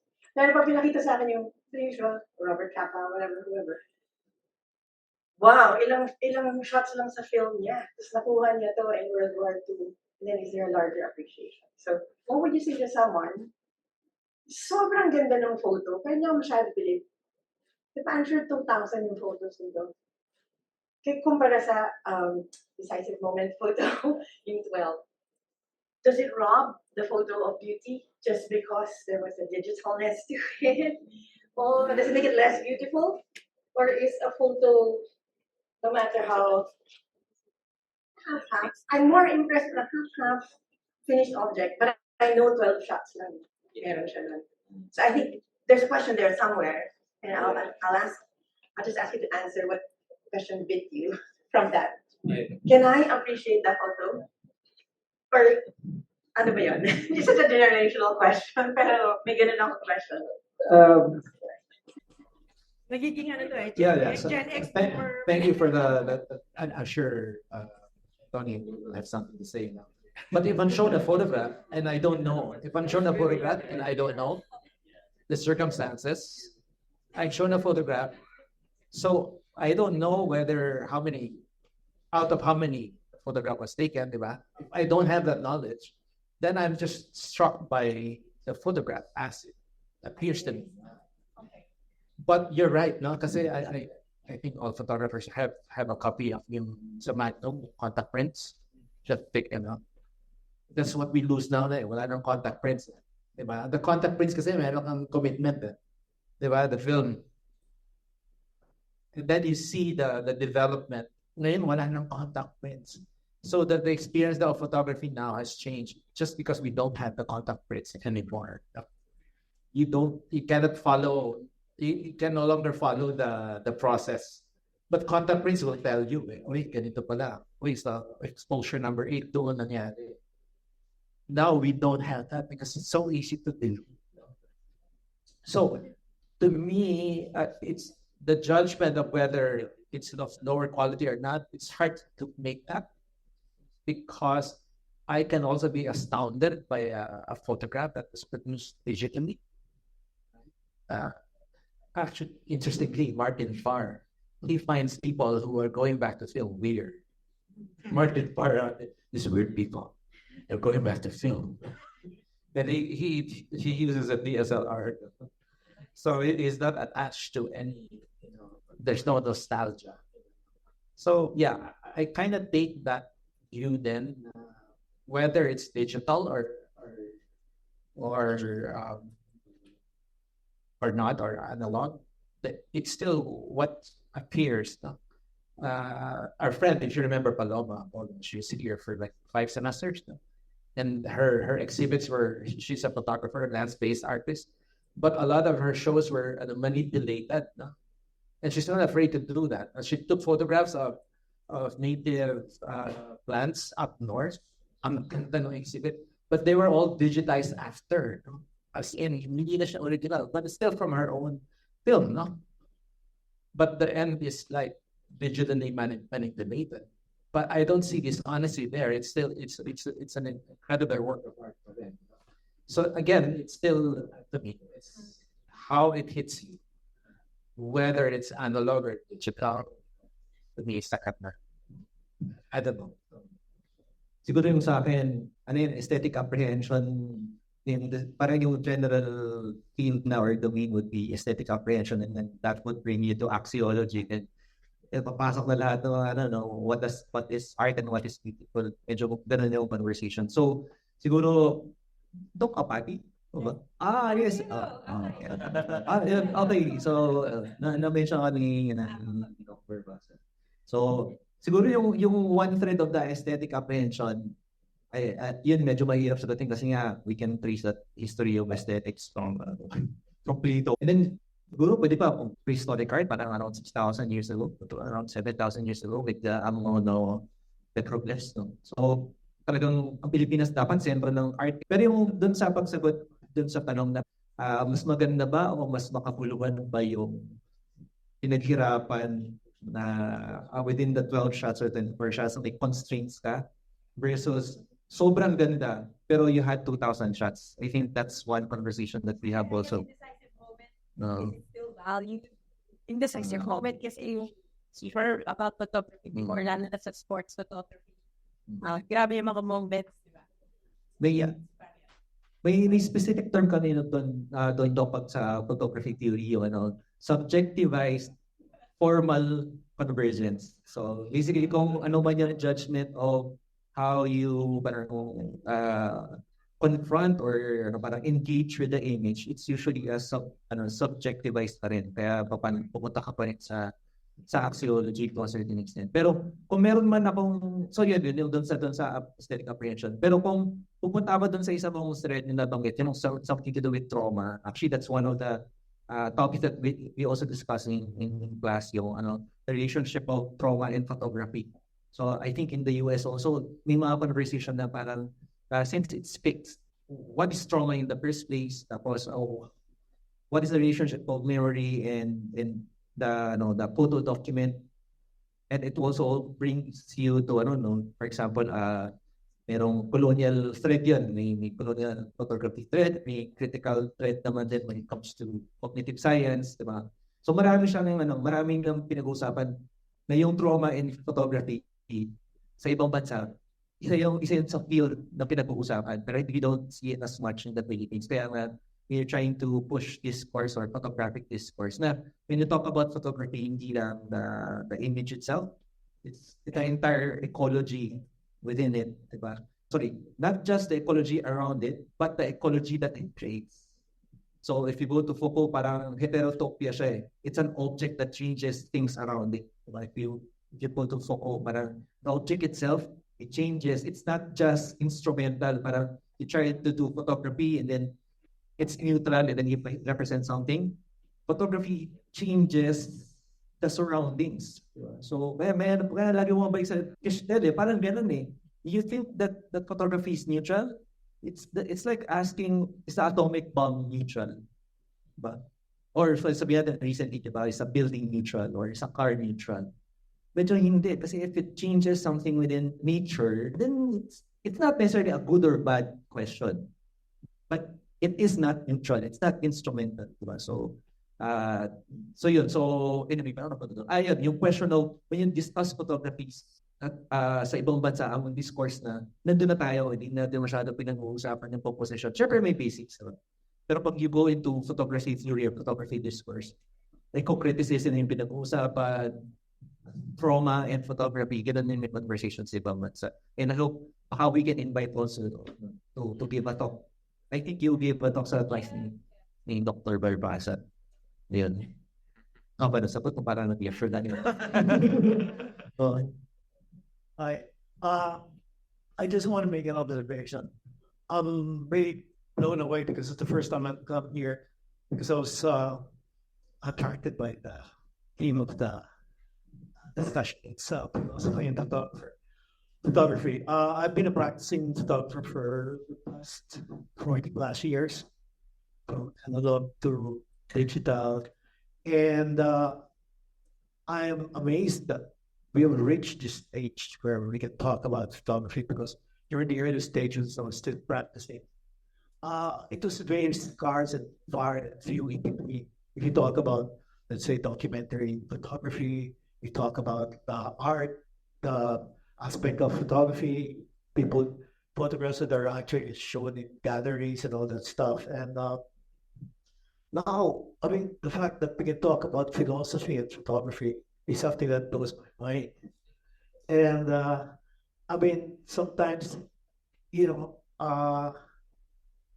concept, the fact that, for example, as practicing photographers, when we do it instinctively, like for me personally, is the act itself that matters, or is it the reflective moment after we've taken it and looked at it carefully and said, this is what I find meaning and beauty in it? Is it what kind of action, what kind of reflection do you get out of it?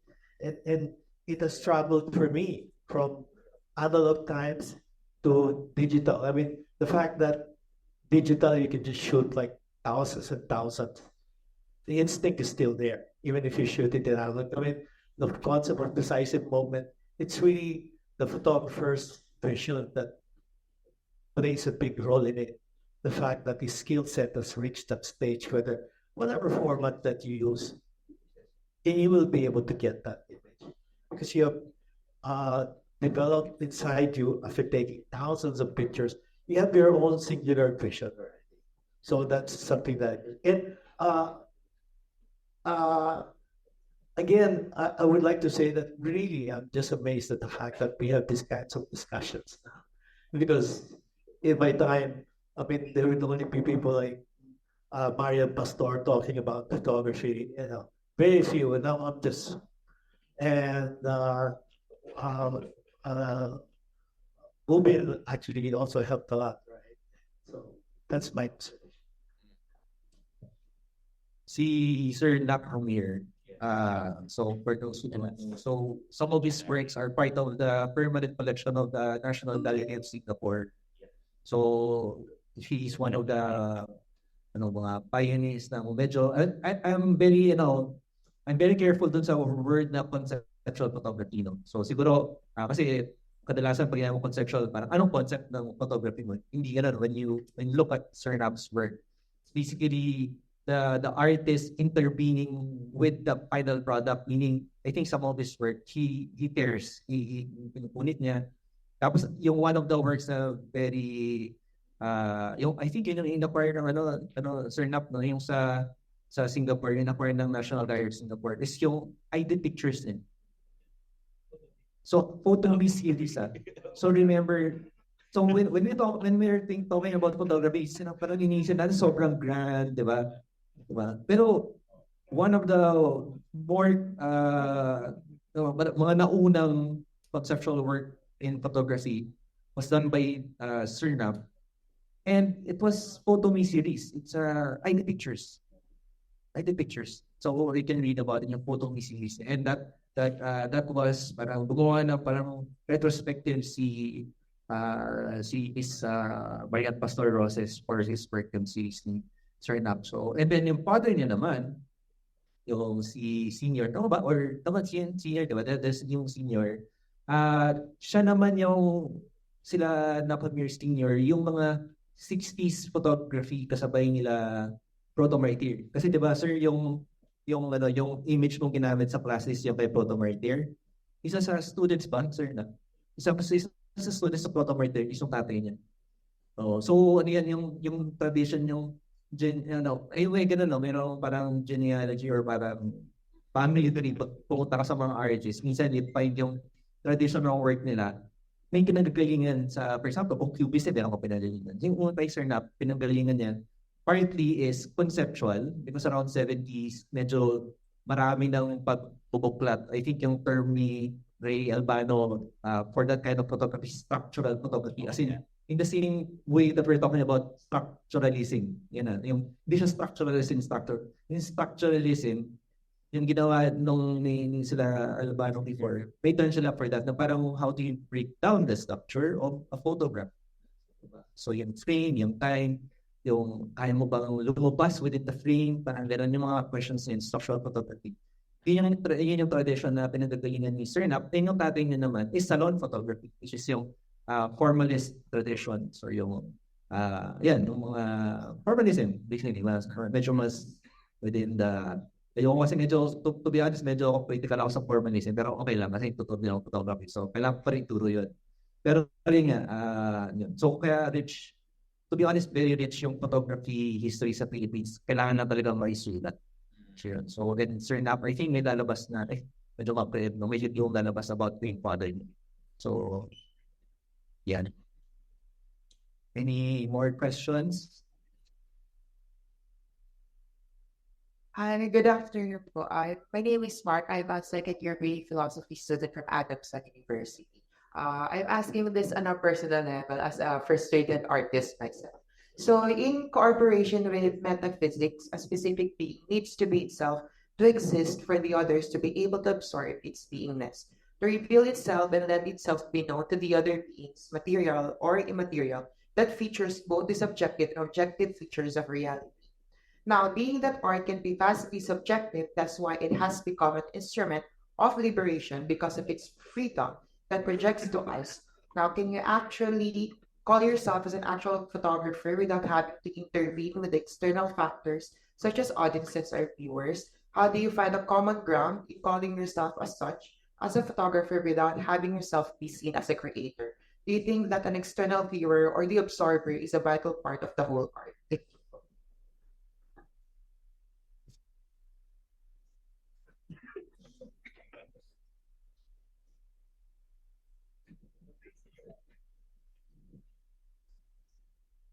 Ang oral example. Sorry. May I ask you to say the question again if you were too short? What's the big question? Are you a photographer by paper or because you call yourself so? Like, where do you find that sense of reliability within yourself as such? Or do we even need?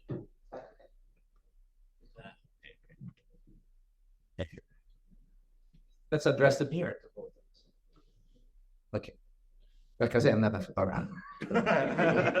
Yeah, actually, yun so yun medyo related. Parang something you do with parang parang nominalism.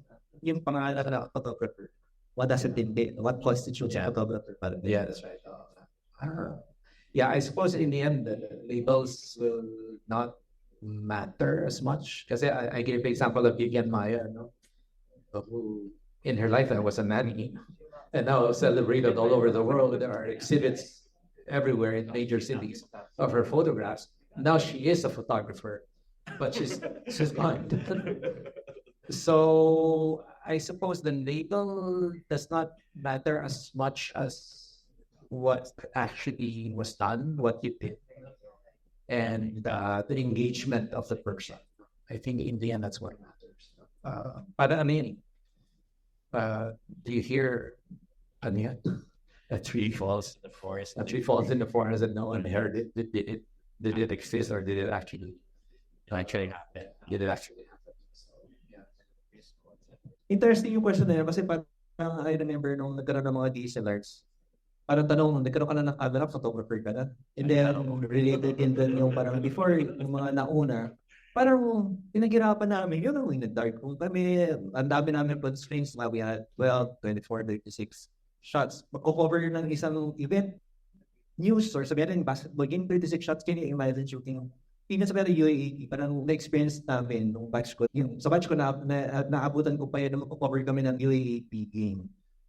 And 24 shots lang. How do you do that? Diba? I mean, pero yun, parang kaya rin siguro part of the diba yung yabang siguro of an older generation, including mo yun na, sasama ko na sa 40 years old na ako, is yung gano'n, yung ang dami namin constraints and we were able to come up with quote-unquote good work.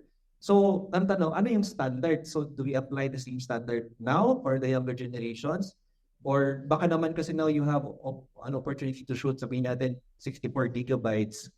Dapat naman siguro kahit isa doon maayos, di ba? Kaya yung I think meron din thread doon sa tanong ni Doc Kapati kanina. If you have 64 gig, tapos meron kang 6,000 shots, art pa rin ba ba? Magaling ka ba bang photographer? Photographer ka pa rin ba? Halos burst mode mo na lahat, di ba? So, para sana video ka na lang, para ganun may mga joke din. So, yung questions na yan, medyo mahirap siyang sagutin. Ang sagot ng chismis, specifically to that, we think of the valuations in terms of context, medyo pragmatist yung perspective in the sense na depending on what works within the context. I think medyo ganun. So baka magalit siya. Medyo pragmatist yung idea na parang the definition is constituted within the context. So yung the truth value, totoo pa sa epistemology, no? So yung truth value of that statement will depend on the context. Parang gano'n. So kung sabihin mo na lahat tayo na may cellphone ngayon, photographer ba tayo lahat? Parang gano'n yung questions ngayon. Diba dati, parang limited to people who can own DSLRs. Parang nagiging privileged experience ang photography kasi you can buy a camera, photographer ka na kagad. So privilege, it's a sign of privilege. Diba? Ngayon lahat meron ng camera. So sign pa rin ba siya privilege? Lahat naman pwede natin gawin. So madaming, kaya yun, ibabay ko doon sa goal ni Jesus na maganda pag-usapan yan. So what constitutes a photographer in the first place? What standards do we use? And how do we apply that to specific domains? Like for example, in India, in vernacular photography, in historiography, mga ganito. So, mahabang kwento. So, kaya I hope this is not the last time that we'll be able to have a kind of discussion like this. But I think we have time for just last one, no? Tama ba? Last one. So, we have time for one last question. Dear, it's the last question, but all of a sudden. Hi, I'm Hiraya. I'm a portrait photographer at the Robertorian artist of what. Unang-una, I want to appreciate the fact that we are now developing a space for discussing topics like this. Because I remember talking to my friends na, but hindi natin pinag-uusapan yung photography scene dito sa Pilipinas, as a whole. And why are we supposed to be less critical about it, I guess? Doctor, I appreciate the fact that you cited Sontag kanina, because as a portrait photographer who regularly shoots in what most people would consider a very intimate space, I just appreciate the fact that you mentioned Sontag, kasi I look up to and I constantly think of Susan Sontag as like yung parang yung basis ko for your rules with boundaries and everything, respect everything. Sorry, I had questions. I had so many questions and no pressure. But anyway, please bear with me. As a photographer,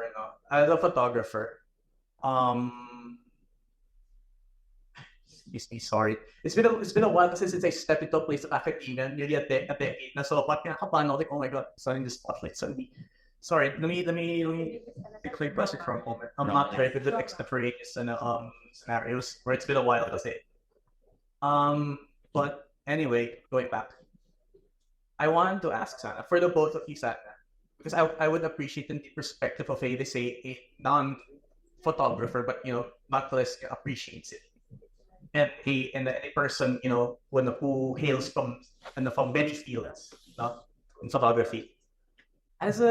As a photographer, where is it important to ask ourselves the many difficult questions about what it is ultimately yung worth natin as a, I guess to some of us were willing to call themselves that, or say an artist, or if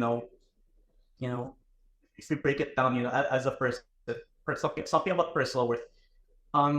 I want to ask if we allow ourselves to be more confrontational about what our realities with struggling with our self-worth as an artist.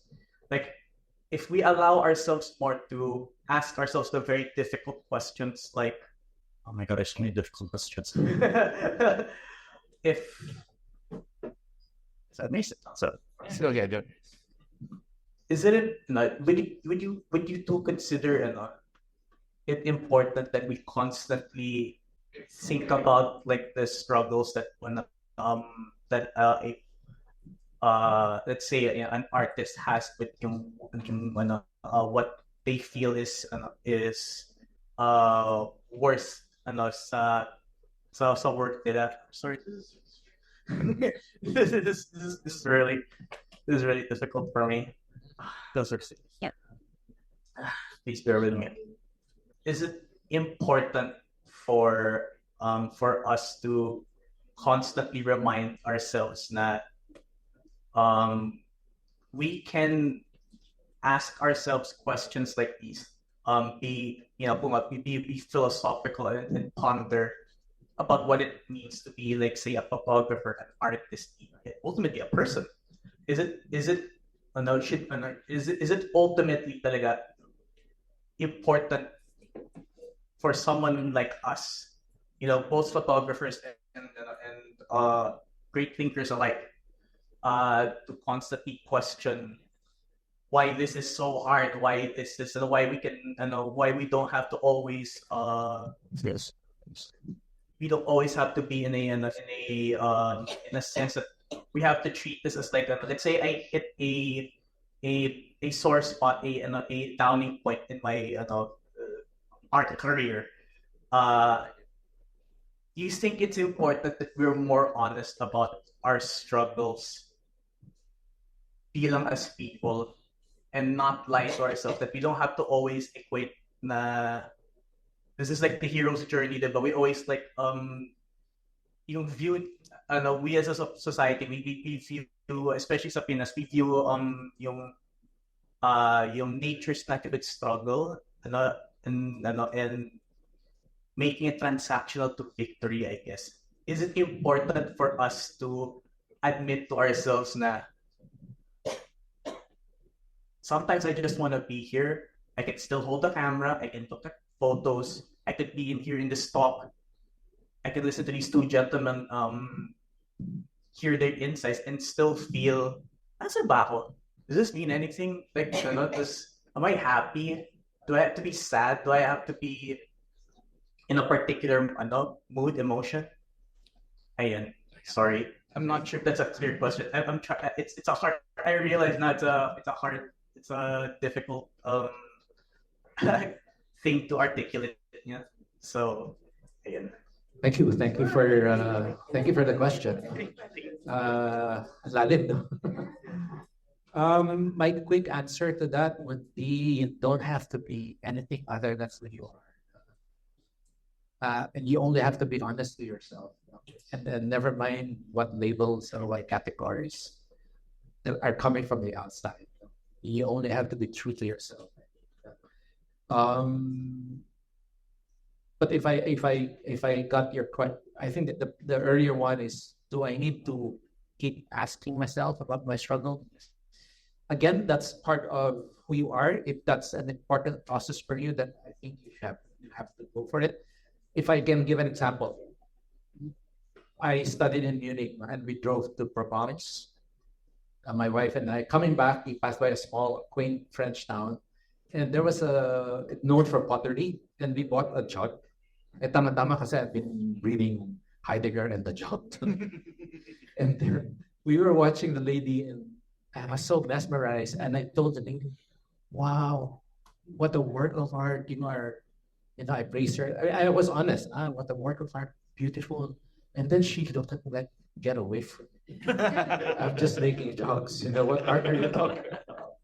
So, I mean, she doesn't need to, I think, read or mull over the examine. So I'm not really 100% sold with, Socrates saying an unexamined life is not worth living.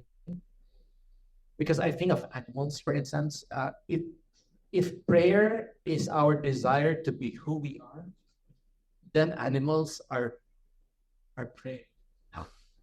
Because they're exactly what they are. That's why Mary Oliver, the wild geese. So, parang mahirap din yung constantly asking yourself, baka then you can get into some very difficult situation. So again, it's up to you whether the questioning helps you or not. But to me, it's not required. I will not look down on someone who has not done philosophy. I mean, kanya-kanya talaga. Sorry, see. Sobrang ganda ng question mo kahit kala mo fragmented siya, then actually very clear siya. Yeah. I think marami yung kasing premium nilagay yung lipunan sa struggle, and lalo na si Catholic, di ba? The bloodier, the sacrifice, the better, parang gano'n. But your question is really, really, I think it's very wise. As a mental health clinician, I think it is very, and also a photographer, you really need to start with what's physical. How many shots do I have? My battery level, lights, it's really that. Ano yung size na SD card count na you buy? And it's really that. You have to start with what's physical. So physics, geometry, how much do you have? And is it limiting? Right. I think it's brought you to be more challenging because infinite stuff will be in another zone. That idea, etc. Then I'm an artist and producing something. You're gonna have to work with either material, if it's wood or clay, etc. So meron kang lovely limits. Limits are great. I mean, you always think limits are a bad thing, but actually, it's scary to be limitless and, like, so yung question mo ay, we need to constantly, hindi ko alam kung may need or may should, alam ko lang kung may space. Sure. At kung walang space, siguro next week na, di ba? May kailangan gawin. You have to feed the dog, whatever. So, what I want people to know is that baka meron kang audience in your mind that may nakaupo sa front row in your brain that you're trying to please, and maybe the people in the front row of your life are people who told you that there's values in struggle and there's knowledge in ease and comfort. That is very wrong. Now, folks, right? If you struggle with it, it's also fantastic if you're comfortable and at ease. So it's not God's great and one is better than that. You need both. So if you feel there is enough space, I think they call it bandwidth. If they go, why not? But not drown. You have to come back. And then again, if all else fails, you have to go back to how my body feels. Am I eating? Am I hydrated? Etc. You go back to what's physical because we are bound by physics. There's no geometry that's true or not. And geometry is just advantageous or convenient or not. Parang something. So I think your question stems from, I think you have an audience in your head that you're constantly performing for. And you might want to tell them to, like, can you move to the back for a while and really likes you, no problem, thank you. But maybe the audience that has to be in the front row of your question now should be the ones that are really nurturing, parang the ones who really care for your safety and etc. So, yung question mo kasi galing sa may critical audience kay. Okay, kailangan ba yun? Parang gano'n. And I, as someone who just listened to you and how you really wrestled with how you wanted to ask it, I need to tell you, that's such a good sign because the question you were asking is not bound by your frontal lobe. It's really in your limbic system, in the feelings. When words dun eh. When words in, like, there's a branch of a tree coming your way.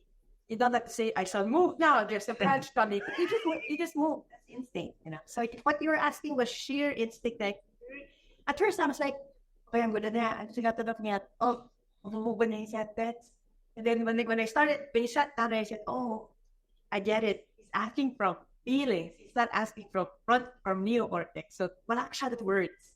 And I think that's what contributes to your art, I think. Because you gotta share. So listen to that. And it's not always words. It's not always words. The way you asked us, I didn't get a sentence, I couldn't get what you were stringing words, but I knew what you were asking. I knew what you're asking because I have that inside. It's wonder instance felt what you were asking. So that was a really good question. So thank you. That's a good question. Yeah. Hope it is. Okay, before ako sumagot, siguro just take the question. So Sir Jim. So we also have in the audience one of the board members of the Photojournalist Center of the Philippines. So Sir June Sepe. So he's also a teacher, practitioner po, photojournalist. So meron naalala ako, sir, na binanggit ko sa akin before. Actually, video siya, yung kay Derrida. Siguro partly the reason we always ask, yung cultural aspect of it is, siguro modernity din. Modernity is about skepticism to a certain extent. Everything has to be measured and everything has to be parang proposition. Parang you have to measure, proposition, standards. Laging ganun yung question gabi sa modernity.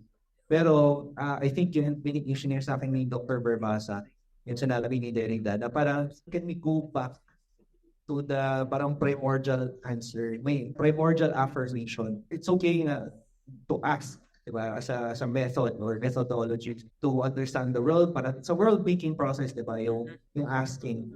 But baka rin it should also be open to the letting of an affirmation wherein we're not necessarily looking at the world propositionally. We're not necessarily coming up with a definition of things. We're not necessarily coming up with an articulation of reality. But instead, we let reality or the phenomenon to reveal itself. And that would, kung itatahi ko lang yung buong event for today, it's the letting. Parang may affirmation ba? Meron bang affirmative or meron bang primordial phenomenon that affirms itself by itself, and then as it shows itself from itself. Tama ba? Medyo malapit-lapit na, no? Okay. So we just have to listen like this. May times that probably it's not about the asking, it's the listening. And ulit, diba? I mean, it's not even up to us minsan. Baka it's not necessarily up to us. Baka someone or something or the being is okay. Wag nyo i-conflate yung God and being. No? I think Heidegger was also very being parang Heidegger was also very specific to that. I am not making a theology. No? So, but being yan, yung parang being, kaya ang hirap din ng philosophy kung minsan, di ba? But then, I think the very shape of them is the lead. Para, okay, can I just listen? Unneeded lead ba? Okay. So, okay, that's me. Maganda. I am late work. Katatapos ko lang na internship I thought understanding culture, society, and politics. So, siya matila sa akin. Na-conscious ako sa ating mga anthropological side ng photography. Kasi I thought culture tas minsan may part of history. Yun nga po, and selecting pictures po, so, syempre sa as teacher po, yung gumagamit tayo ng pictures to teach our students. Coming from that perspective po na may criticism na some cultures are exoticized and they're treated as a object ng study. How can we reconcile that? Like, para maging humanized pa din in terms of pagtuturo. Kasi kailangan talaga natin ng picture para mas maintindihan ng mga estudyante.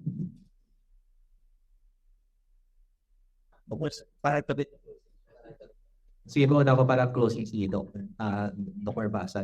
So, siguro malalim yan kasi even if you look at the history of photography in the Philippines, when it arrived, again, we have yung kay Western or yung the entire history of photography as power. That's not even a tool of power. Photography is power. Kaya may aspect of it na yung representation, it's an imposition of power. I mean, yeah, mapupunta tayo sa theory, no? Pero yung idea of yung intervention, malalim na conversation niya. So, paano yan? Paano natin tuturo yung history kung hindi tayo nagamit ng photography? So, I think very important na yun, you provide a background. Kaya nga, I think kailangan talaga nating pag-usapan yung photography ng mas malalim. Kasi even the teachers, minsan, di natin minsan alam yung history itself, diba? Na parang we assume that it's neutral, diba? Yan, na instrumental lang siya. It's bad if a bad person uses it. It's good if a good person uses it. And I think in some context pwede, pero I rather not phrase it that way or formulate it that way na it's neutral. It's a car neutral, it's an atomic bomb neutral. So parang ganun. Pero by the fact na I think itatahi ko din sa conversation na yun, again, yun nga, kailangan mo siyang ibalik dun sa idea of respect and yung idea of respect to the other. May aspect of it na part ng training ng teachers. Ayan. So yung at least sa training ng teachers, meron tayong mga practices tayo or tinuturo sa atin kung paano i-handle yan.